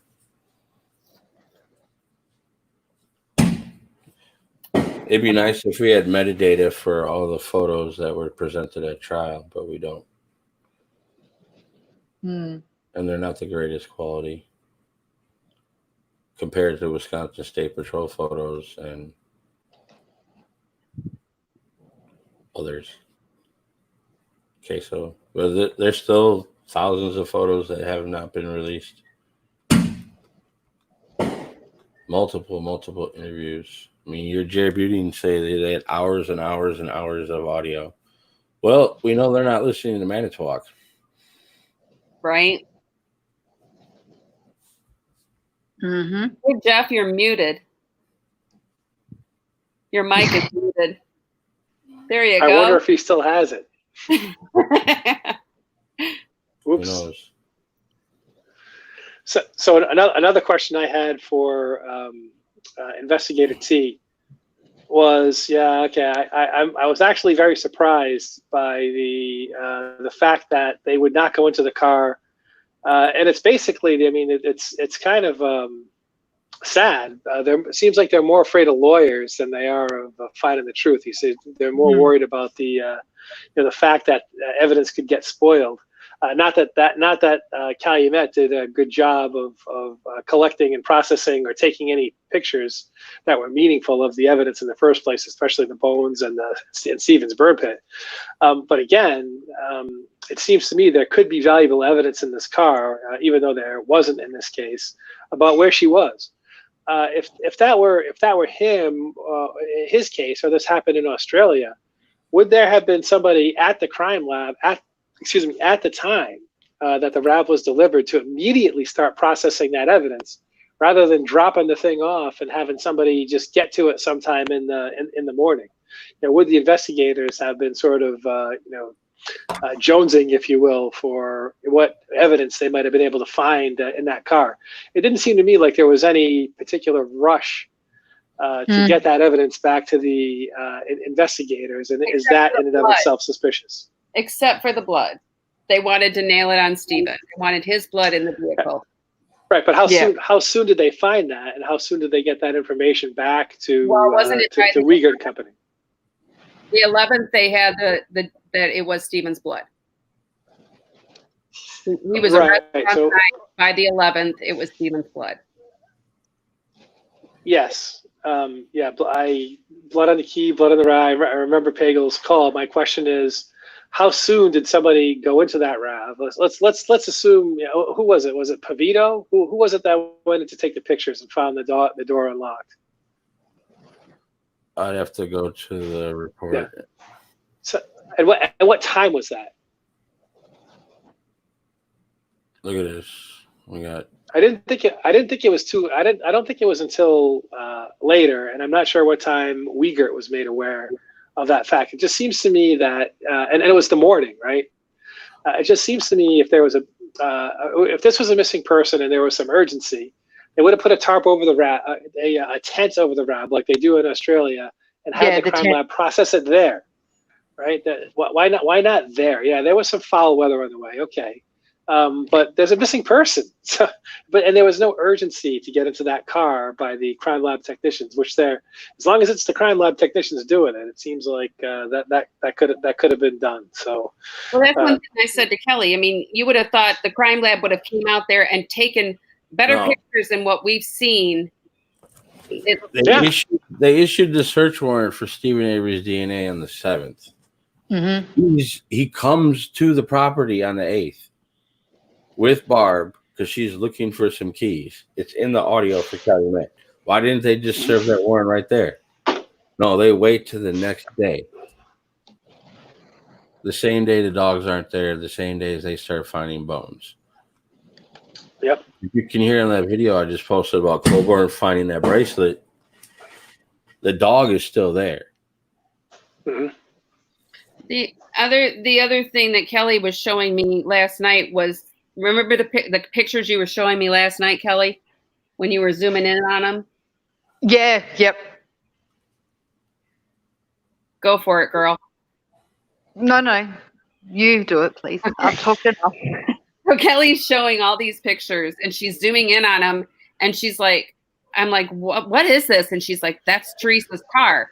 Here we all think this car is immaculate, and we're looking in the cup holder, and there's a bobby pin in the cup holder, and there's a ton of hair around the edge of it, and down near the rims of the console, there's all this hair. And that's after it's been processed at the crime lab, and they left it. It's crazy. Why didn't they remove the panels with the blood on them? I understand the dash, that you have to take the whole dash out, but that rear panel could have been easily removed and preserved. Mm-hmm. They leave it in the car. Well, there was a ton of hair. And here we're thinking her car is immaculate, and she kept this. It wasn't. It wasn't at all. Nope. and that what makes me go like, you know, why didn't they do an efficient job in collecting all that? And I think they're not protecting the RAV as a because it's planted. They're protecting their conviction, and that conviction would have been if they'd done all the right testing. They knew it wouldn't have pointed to Stephen. It wouldn't have pointed to him. It took one pubic hair to release him. One. They know that this car is like Pandora's box. If they find anything that's not Stephen's planted blood in there, it's all over. It's all over. So when I saw all that hair last night in the bobby pin, like I said to Reality, I said, Reality, like, you know, let's say it's a planted car. I'm going to be Millbilly. It's a planted car. But before they put that planted car in there, they would have been immaculate. It would have been immaculate, so that when they picked it up, it wouldn't have had a bobby pin in it for special. Like, to me, a bobby pin signifies a woman. As a woman's car, I don't think they would have just went, okay, let's just take a bobby pin and just throw it in there. You could tell by the dust around it and on it that it had been sitting there for a while, you know. So you can't sit there and be like, the same mentality that they try to make Stephen. He's the greatest cleaner of all time, but he's going to do all this careless shit. Same rule applies to them. They're not going to go and do all this elaborate planning with a RAV and have it all, put a sunroof in, make sure the colour fits, change the VIN number, and then leave a fucking bobby pin or A23 where it's all could be exposed. You can't have. You've got to find the balance. And I just couldn't believe how dirty, when you really zoom in, her car's not immaculate. She lived. You can see that someone's lived in that car. She's shredded. She's shredded hair. Us women shred hair more than, well, I'm not going to say, but, you know, we just shred. It's nice for the other two. Yeah, D1 just said it perfect. DNA testing freed him, and DNA was going to bury him if they had anything to do with it. That's exactly right. That's what they're protecting. That's what they're protecting. They needed that blood to connect it, just like Item FL. Put her in the garage. Put Avery in the car. It's the only thing it was a simple plan that didn't have to have much work. It was just grab her car, throw him in it. Don't worry about all the rest as long as he's in it, because, you know, we've got all those identified fingerprints in that car, right? Like my investigator T said, you know, you're meant to start from the inside out. The first thing they should have done is gone and get Ryan's, the parents, the sisters, all their fingerprints, all their DNA, because it's not to pin it on them, it's to rule them out. So you're looking for the people's fingerprints that aren't meant to be in there. So if they would have found, well, like Ryan's in there, he could have easily turned around and said, yeah, every Monday she gives me a list to work. So what? Of course my DNA is in there. You know what I mean? But they didn't even do that. They weren't looking for anyone else because they knew that if they did start looking for someone else, it wouldn't explain Stephen being in there. It wouldn't fit the narrative. Here's another thing that goes towards that planting, especially with the blood, Kelly. So we already know that the battery was disconnected, which means they don't have a key, so they had to use a Slim Jim to get in that side door. They can't get that rear hatch open to even go and mix blood in the back. They'd have to climb from the front to the back, because if they're electronic locks, how are they going to get those open without reaching back and climbing over? They're not going to be able to get that back open because there's no battery to even push an unlatched thing, and they've got no key to get it open. Correct? Correct. Do we know how much footage was left that the Making a Murderers in the had? In the bar that they didn't use? 5 ml was left. How much? It's a 10 ml vial. There was 5 mLs left. No, I mean the what's their names? Laura, whatever, the ones that produce Ma'am. Do we know how Laura much Riccardi and Moira Demos. Do we know how much they have that no one's seen, like unseen footage? Hours and hours, and I'm sure. I'm sure it's a ton. Yeah. No, this is one affidavit complete. They state that the 1999 Toyota RAV4 dark blue in color. Well, later on in this same document, now they reference it as with the VIN, and now it's 1997. And this is Tom Fassbender All right, telling. Tom's an idiot. He's an Yeah. idiot. Because, like I But- said, even the picture of her standing in her car, No, that's an older model than a 1997. So that makes no difference to what we know she had. You know what I mean? Like the models, you know it was a later model, it was a 1999. So why he wrote 1997? It's just this plain stupidity. yeah.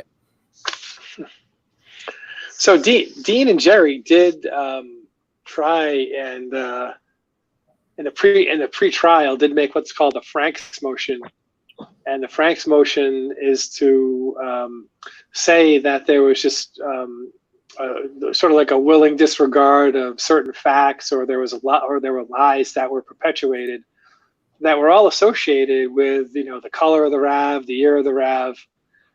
They went down that road, and Judge Willis, of course, said, "Oh no, there's nothing here," and that's basically what Investigator T said too. That these quote unquote small errors, we can the magnitude of these errors we can debate later, but he said these small errors are just not something that's going to hold up the law enforcement. No. So they went for it. They went for it and didn't get it. I mean, so the lawyers have been down that road.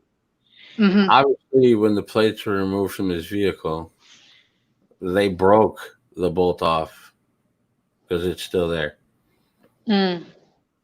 So did they cut themselves when that happened? And that's why we got blood.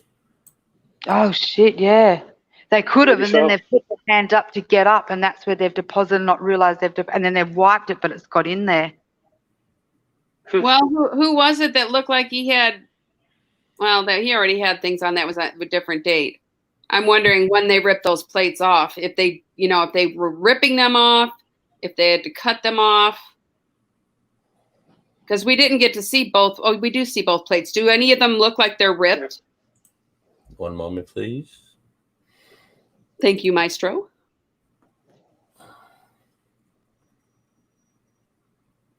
I have so many. The hole's just going to look a little bigger too. That's all right, because that's not a giant nut. That's what she said.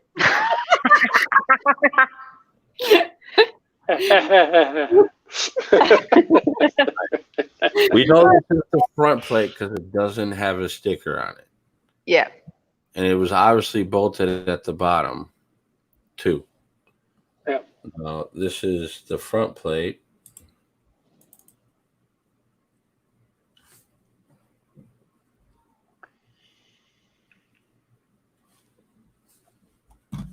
Oh, they're not letting us see that hole very well, are they?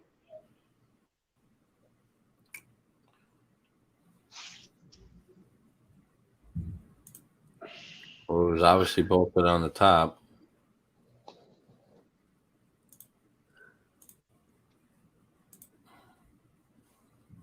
So the top, yeah.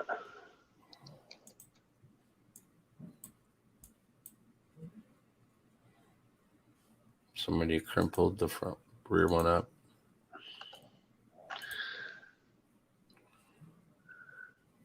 So if you were trying to pull it off, you would create a bend at the, because you'd be pulling on it, right? Yep. So you'd sort of fold it, wouldn't you? Well, I mean, is it possible, you guys would know better than us, is it possible that when you go to unscrew it and it won't turn if you try it the other way, that you bust the head of that screw or bolt off? If it's really rusty, yeah. But it looked like the head of the screw was still on there, right? Well, No, it's just no. the bolt. The head of the bolt's gone. You can just see the Oh, the head of the screws bolt's sprung. gone. Okay. Yeah. Okay. Like if you look Didn't they find DNA on that as well? On the plate, plate? yeah. Yeah, On the there were a prints. couple. Yeah, See? There were a couple unknown DNA profiles on the plates. of course there was. Wonder what Andy had in his pocket. Because if the bolt wasn't there, you'd see a hole like that. Yeah, I wonder what Oh, yeah. Andy had in his pocket that day. So I mean, I think one of the reasons why you have to take the plates off, as you have the back wheel cover, which screams RAV4. I get that. But if if they left the license plates on that car, it'd be the only car on the whole friggin' lot that had license plates on it. It would make it stick out like a sore thumb even more. You know what I mean? No, there are other plates in the yard that still had plates on them. Oh, really? All right, well, I take that back then. Well, and see, that's one thing that's funny is most places when you take a vehicle in like that to a junkyard or stuff, they want you to take those plates off. Yeah, Massachusetts, you have to do that. They want the plates back if you take the car off the road. Yeah, they want them returned, and maybe that's part of the reason is all the cases like this. Right. I've never looked at it that close before. That item A23, you can actually distinctively see the blood. Yep. Yeah. I've never seen it that close before. I've always gone, I don't see shit. But when you've done that, yeah. Yep. Well, I really wonder if Zellner's angling for another Youngblood violation there. Because Judge Willis said you have to preserve the biological evidence. I doubt they've preserved A23 in any meaningful way. They said preserve it.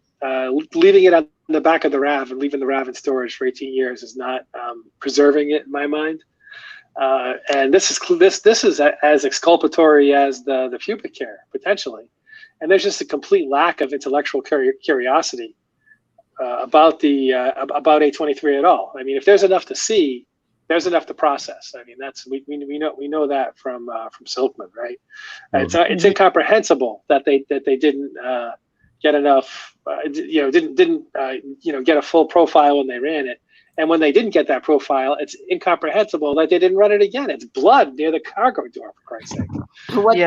What's even more surprising is as shady and as dirty as these cops are, is that they didn't totally wipe that out and use it all up like they did with the key. Yeah. I think that was too much, to be honest with you. Because it was actually somebody who pointed it out, right? It was one of the evidence techs who pointed out, oh yeah, it looks like there's a blood stain there. And that might have made it too late because I just don't think that everybody was in on it. I think there was a lot of people in on it, but I don't think it was everybody. And probably somebody was like, oh, yeah. You can see it. We better process it. And he's smart enough to know that, oh yeah, there's way too much here. Now, Kelly, you asked Inspector T at some point as to what he would suspect would be the number of possible law enforcement that were involved in this framing. Yeah. And what did he tell you? Right. So I don't know if I'll reveal it now or whether we'll do it at the end because, he, I don't know. Do you guys, should I tell them now or do we wait until the finale? Because that was actually one of the range. Well, he said, put it this way, he has seen corruption and he's aware of it. And he said it is very, very rare to have too many involved. No more than usually 5 because you need to keep your circle small. The only time it can go bigger is if they've done it before and they're all confident with each other and they've gotten away with it. And, they're... Peg. It's Mommy Dearest. Okay, so that's the only way that it kind of bends the rule is if they've done it, they're used to it, they've got their own little group, they know what they're doing, they know their angles, and they've done it before. That's the only way he said it kind of, you can assume that could be more players. But on a planting basis, it's the rule of anything, Now, the more people that know, the better that it is for you. And when you see all these crime shows or whatever, a lot of them start getting knocked. Like you find people in that know, they get knocked off slowly one by one because until the strongest person standing alone, so they've got nothing to worry about. Travis says he's been saying no more than 3. Yeah, so that's what he's always said. Between 3 would be his magic number, but in his opinion right now, no more than 5.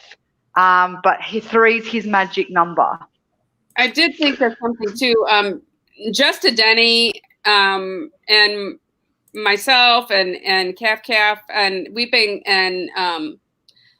I can never say her name. Siki Kasorik. Siki Kasorik. Yes, we've been going through Teresa's emails and her journal. And one of the things that kind of jumped out at me that I was talking with Denny about was in that time frame with her journal, Teresa's stating that she is going through and trying to be healthy, and she's doing cleanses, and she's drinking more water, and she's eating healthy, and she's doing all this stuff. So for me, it kind of jumped out to see, after reading that, pop cans.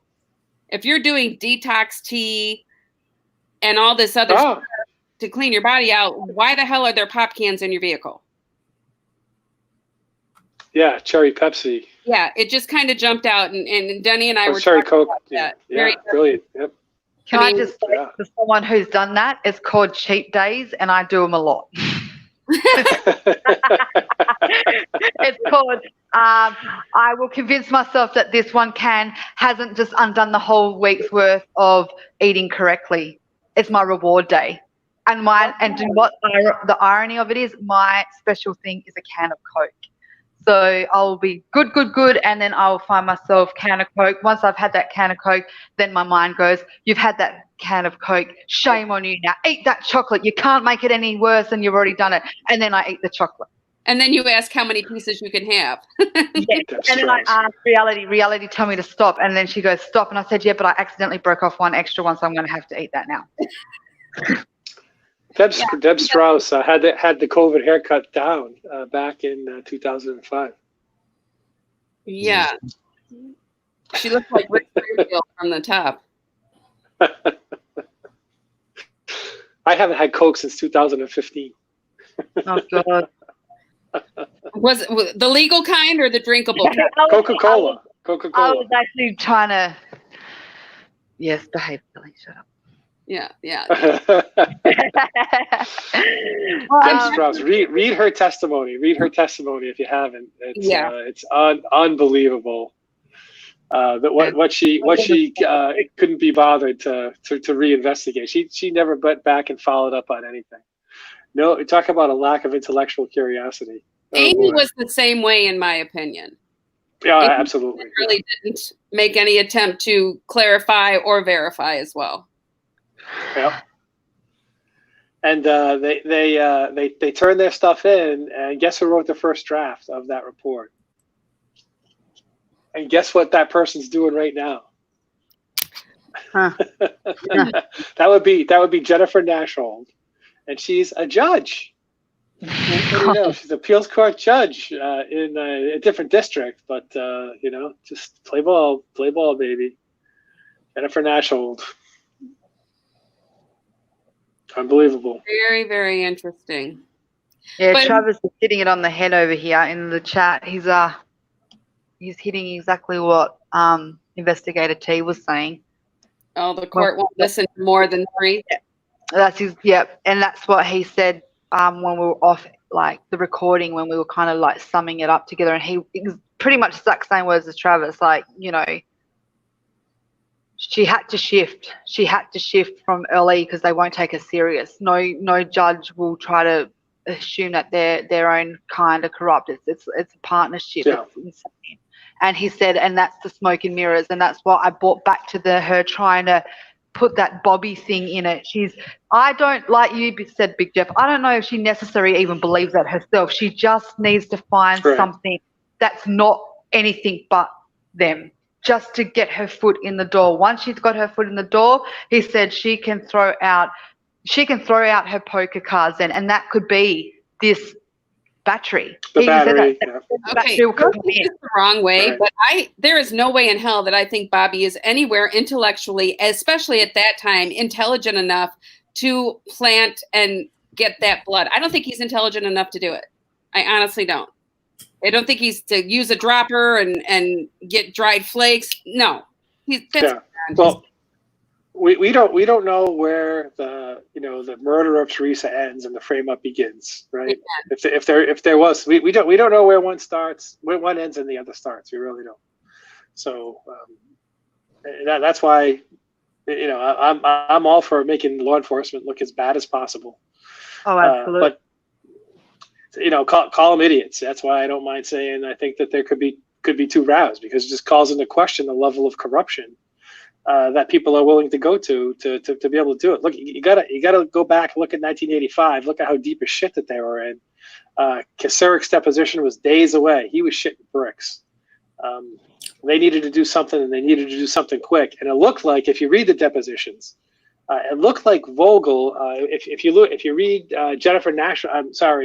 Amy Lehman's deposition, Vogel's lawyer starts asking some very painful questions at the end of that, right? So Vogel might have been sort of, slipping. He might have been ready to bail. His deposition was coming up, so he'd have definitely been in the "we gotta make something happen" club to Avery, because I'm believe me, if the shit hits the fan here, I'm folded. I'm not gonna take the fall for you, Kaceric, who came to me and said, "Don't fuck this up."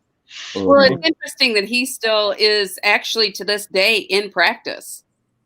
He's still doing a law practice, and he's probably about the only one who was able to walk away. And pretty much, for the most part, he's been forgotten for the most part. Not by Dave Bogata. Well, no, not by Dave. Not by Dave. But honestly, in this big old case, he's gone unscathed, really, is what you're saying, right? Yep. Yeah, you're right. But he was shitting bricks, I think, and I'd love to hear from Investigator T. Even though he's got his magic number, whether it's 3 or 5, whatever it is.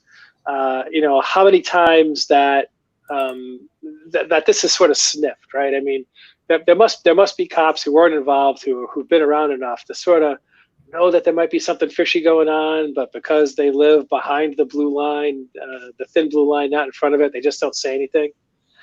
Absolutely. So not really, complicit so much as holding their nose and turning the other way.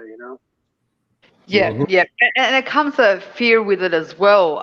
We had a lady on here before, and she was law enforcement. She said she sees it all the time, and I see what she was trying to say. Like, exactly that. They fear. They've got their own same fear. They know how much they will all have each other's back. If they want you, they'll get you.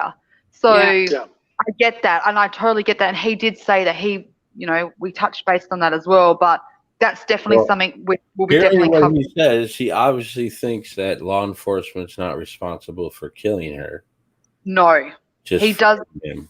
He believes that at this point of time, he believes the framing was from law enforcement and she died in other means. He will always go back to prove that she didn't make it home that day, and that could be where the crime scene began. And you just don't know. He goes, and the thing is, the saddest thing about this case, he goes, I'm going to give you the most hardest reality check that you could get. And I was like, oh, here we go. He goes, hey, I have feelings. He goes, I know you guys want to solve the case, and you guys have done awesome. Like, I've been watching and I'm following now, but you haven't been given the case. This case was investigated not to be solved. It was investigated to be their narrative, their way. And until you get the truth of all the documentations, they've only given you what they need you to see, because it gets you guys running in circles. For God's sake, you guys aren't even sure if there's 1 RAV or 2. That should be the most easiest question. Of course, there should be just 1. Why would you even need to have 2? So they've got you so focused on other aspects. That's part of their smoke and mirrors, because you're forgetting about the stuff that they really don't want you to see, that they haven't released. And without that, there is no case. There's no beginning, middle, or end right now. And I was like, thanks, mate. Well, that's why I've always thought that millbillies are on target with the dispatch calls. They can't hide behind the right. So that's the real stuff. That there's very little in the CASO about that. There's big differences between what they say in the dispatch, where people are, obviously in the dispatch, because you can correlate where they are, and what's said in the CASO. So I think that's the place. I totally agree with him. It's unlikely that we're going to solve it. We can speculate as to who the murderer is, but we have to point out the inconsistencies, and especially anything we see fishy about the law enforcement, like that friggin' ambulance, the fact that Bushman didn't sign out when the ambulance left, but he signed back in. That's all fishiness. That's all usable by Zellner to create reasonable doubt in the jury's mind, and that's all we're left with. Yeah, that's all we're left with. Is that creation of reasonable doubt? Yeah. See, he doesn't know much about Cuss Road yet. He's heard a little bit where I've started to kind of go in the bones with him, and that's when he said to me, "Listen, we need to stop for a minute." Like, I was overwhelming him every day with so much of this, and he's actually got the real life crimes that he's doing. So he's kind of like, ha. So well, if he needs any help on those, he can give us a call. Oh, absolutely. But what I was thinking I did say that. I said, you want us to give you a hand? He's like, haha. I said, we're professionals, he thought it was pretty funny. And then he goes, yeah, so we were going through that, and I was thinking maybe a spin-off once we've done all this. I take him down Cuss Road. I give him everything, and I see if he thinks that could have been the primary crime scene, because he doesn't know much of it, or even not the primary, whether it became a scene of some sort, and introduce him to the ambulance coming and going, and introduce him to the word stump and what was it? What stump, wasn't it, that they said, and whether he has referred. It was just a stump. It was just a stump. And meat moss bags. So I'm thinking that could be another project we kind of follow down with him after we've just cleaned all this up with him, and get him to review Cuss Road, just solely on Cuss, just to see whether the cadaver dog hitting on the shovel. Yeah, and then hitting with the dog, hitting on the shovel, and see whether he thinks that has played any relevance at all. But then they showed that shovel to other dogs. Mm. And they didn't act on it at all, right? No, I'm positive it was the same shovel. There's no doubt in my mind. There's only one shovel in all of Manitowoc. Yeah. Yep. Forgot to clean this out. Whoops. Well, Bridget Blair wrote, Investigator T is amazing. I will just say that he is watching. So everyone say hello to him. Hello. Hey, Inspector T. Thank you so much.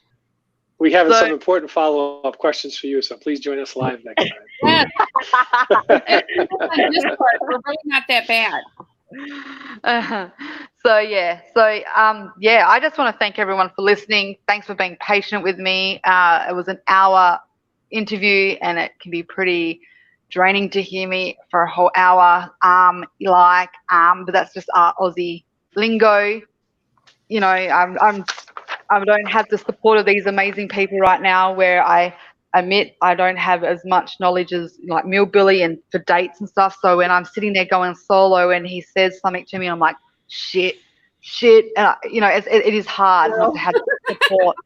So thanks everyone for listening and respecting, Investigator T. Like I said, it is only his opinions. He's not, trying to prove that he's right and that you're wrong. We all have theories. He just is going off what he thinks. He's doing the amount of information we currently can give him. Getting his perspective is awesome, because I'll tell you what, when you asked him what's the thing that stands out the most to him, when he ever said sort of the disparity of the blood and the rab, he could have knocked me over with a feather, because for me it's always been the key. When he pointed out, the blood, it's not in the right place, it should be here, should be here, should be here.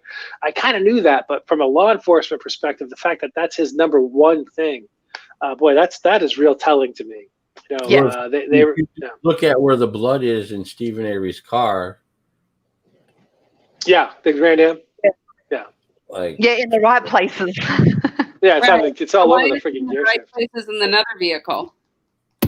Yeah, and that's actually in Zellner's affidavit as well. Zellner's most recent response. That the state claimed that that law enforcement procedure experts were not allowable, and Zellner said, "Oh yes, it is, and here's the case." That where they allowed a law enforcement procedural expert to testify.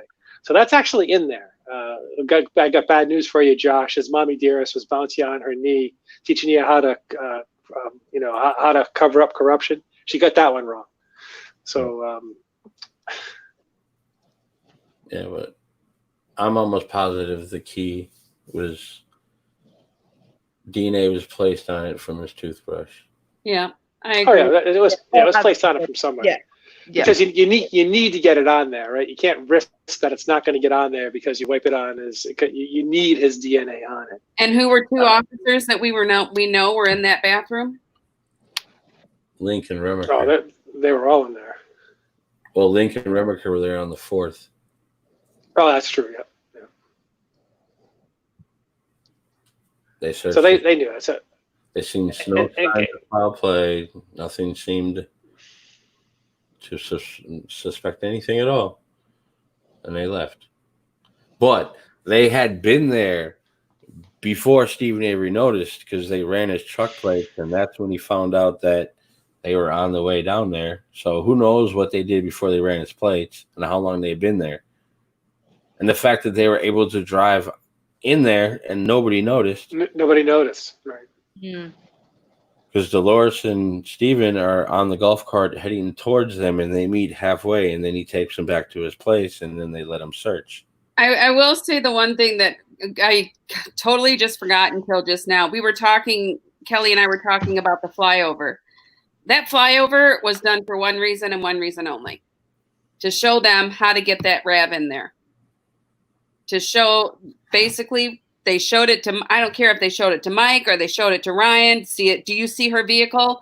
They used that to show them how to get in there and to drop that RAV off. Yep. Absolutely. He, Investigator T did say that. He said there's something really wrong with that flyover. He even the change of the engines. He's like, this is definitely cut. There's two different flyover kind of things going on here. And I was like, yeah. And he picked that straight up and he's like, no, that's not right. He goes, so well, that they were in the air for 3 minutes. He goes, it takes more than 3 minutes just to get up there. And I was like, yeah, I know. So yeah, absolutely. That flyover, he said that was, again, pretty much what reality just said. It was either a fly in to see where to put the car or where to get in and how to easily get out, for the reasons that, you know, you are risking going on someone's property, and if you're going to get seen, you need to get the hell out as quickly as you can. And that's why they didn't want to show any more of it, and it's edited, because they didn't want you to see how close they were scrutinizing the way to get in and out of there. Mm. Yeah. Suppose they had a picture of it at the turnaround. Would not have been embarrassing. Awkward. Yeah, because it's quite plausible that they could have driven it right from the from where it was in the in the Manitowoc impound, or they could have staged it somewhere in the interim, so somebody could have picked it up and whatever. So many people saw a car matching the description at that turnaround. It's just hard to believe that there's not something to that. Mm. Oh, there's the flyover right there, huh? Yeah. There it is. Yeah.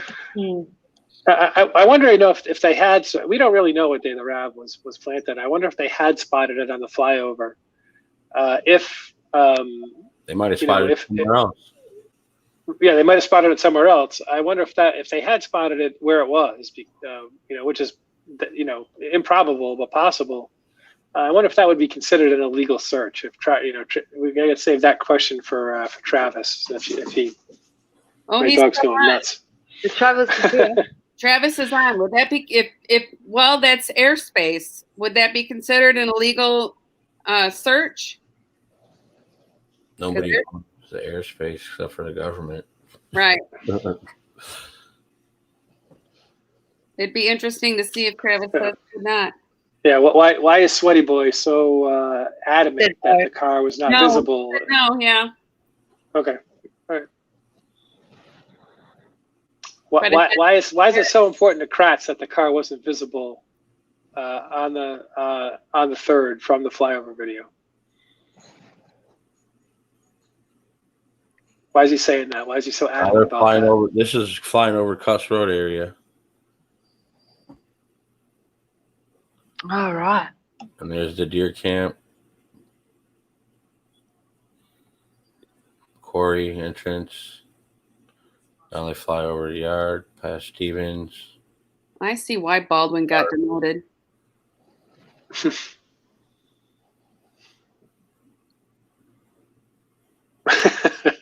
because she can't take a freaking video. Right? I wonder who that is walking in the yard. Is that Chuck? Andre Martinez. No, he wasn't there, right?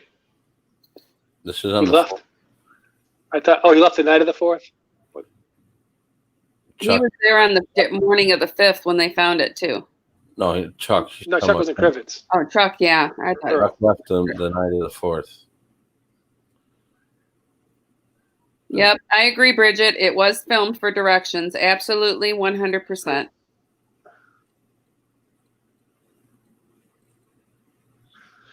Yeah, that flyover is unbelievable. Yep.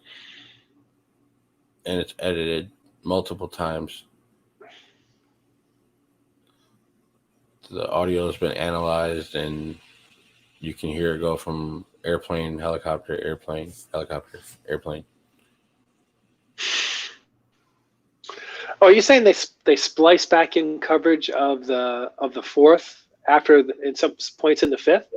I broke it up into 2 days. This is just the 4th. Oh, the full 3 minutes.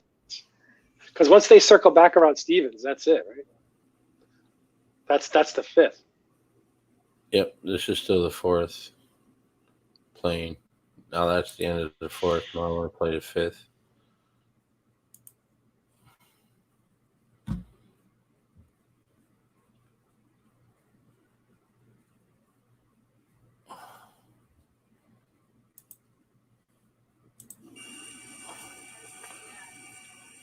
Now you can actually hear them talking. Yeah. I can see the RAV, right? Nice, It's just, still shots, not like it was before when they're flying over. I mean, it's Yeah. still shitty, but incomprehensible that they couldn't find any angle, right? When on the 5th, there's like a million angles where you can see the RAV, but on the 4th, somehow, they couldn't find any angle and they couldn't tape it.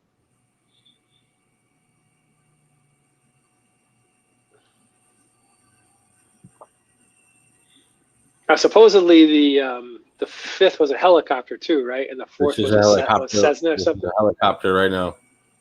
You Yeah. can hear it. Because we're in the plane, it's more like you can hear. Yeah, and you can see the cross strut for the wing on the plane, right? The white one. Yes.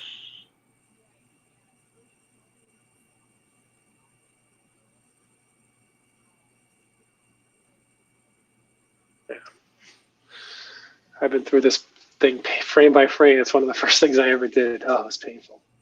Yep. There it is.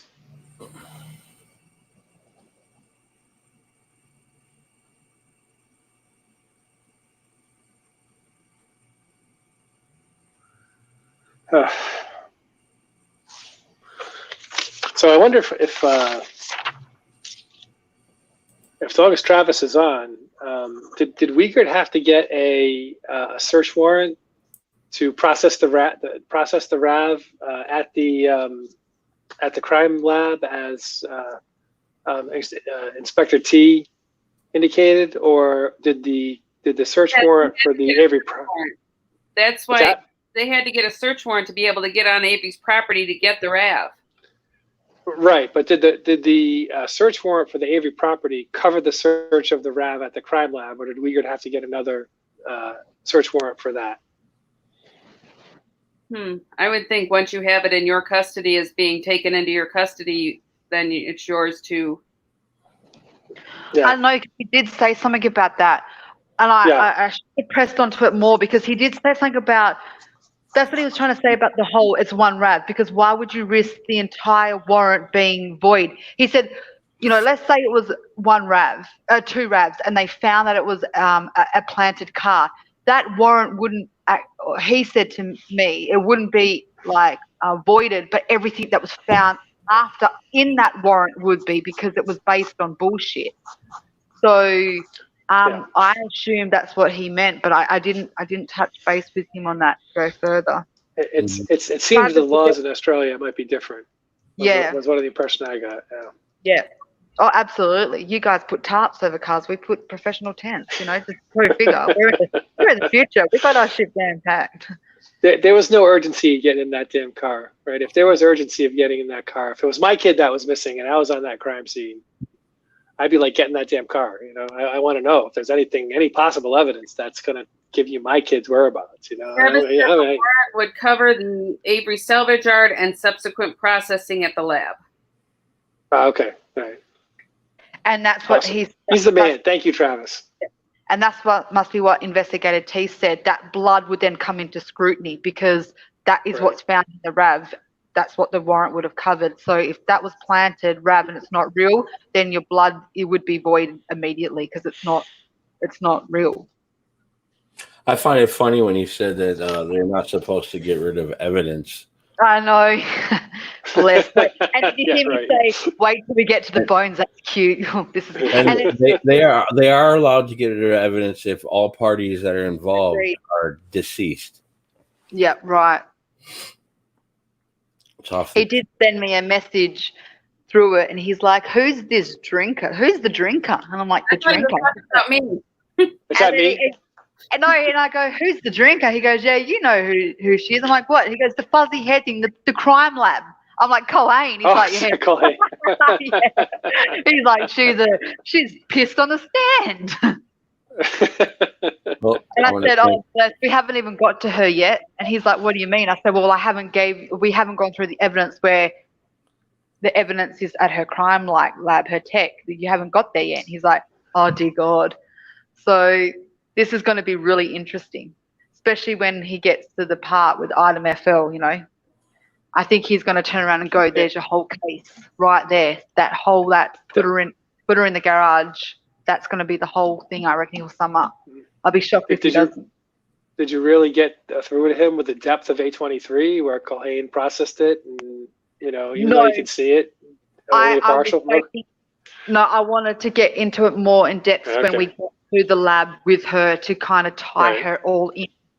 He knows her backstory. I've given him the backstory of how, she was the one that essentially got him exonerated, but she sat on the testing for, what was it, like a year? A year, yeah. Yeah, so he knows all that backstory, and he's just like, "Gee, God, what the?" He put the pro in the procrastinator. Does he know that he's one of the people that put him in jail in 1985 because she testified on junk science having to do with matching the hairs? He knows that she was the one that did that. He doesn't know the specific details of it. I haven't, like I said, I wanted to hit him with her once I get to her, because otherwise I didn't want to start throwing it in now and then forgetting it out. And then everybody from the 1985 case to come help with the Halbach investigation. We got Deb Strauss calling the night before. We got the AG's office calling the day they find the RAV, wanting to talk to the Roar immediately. Very urgent. How frequent? Ask him. How frequent is it in Australia that the Australian equivalent of the Attorney General shows up on a day they find the car of a missing person? Oh, that's a good one. Can you write that in the channel so I can write that as my major question at the end? That's a good one. All right. Well, I want to thank everybody, especially you, Kelly, for everything you've done. Yeah, Kelly, thank you. With the blood vial and everything. That was awesome. That was real cool. Thank you. Perks of working in emergency. Thank you, Investigator T. Yes, sir. Thank you. See you guys. Bye-bye.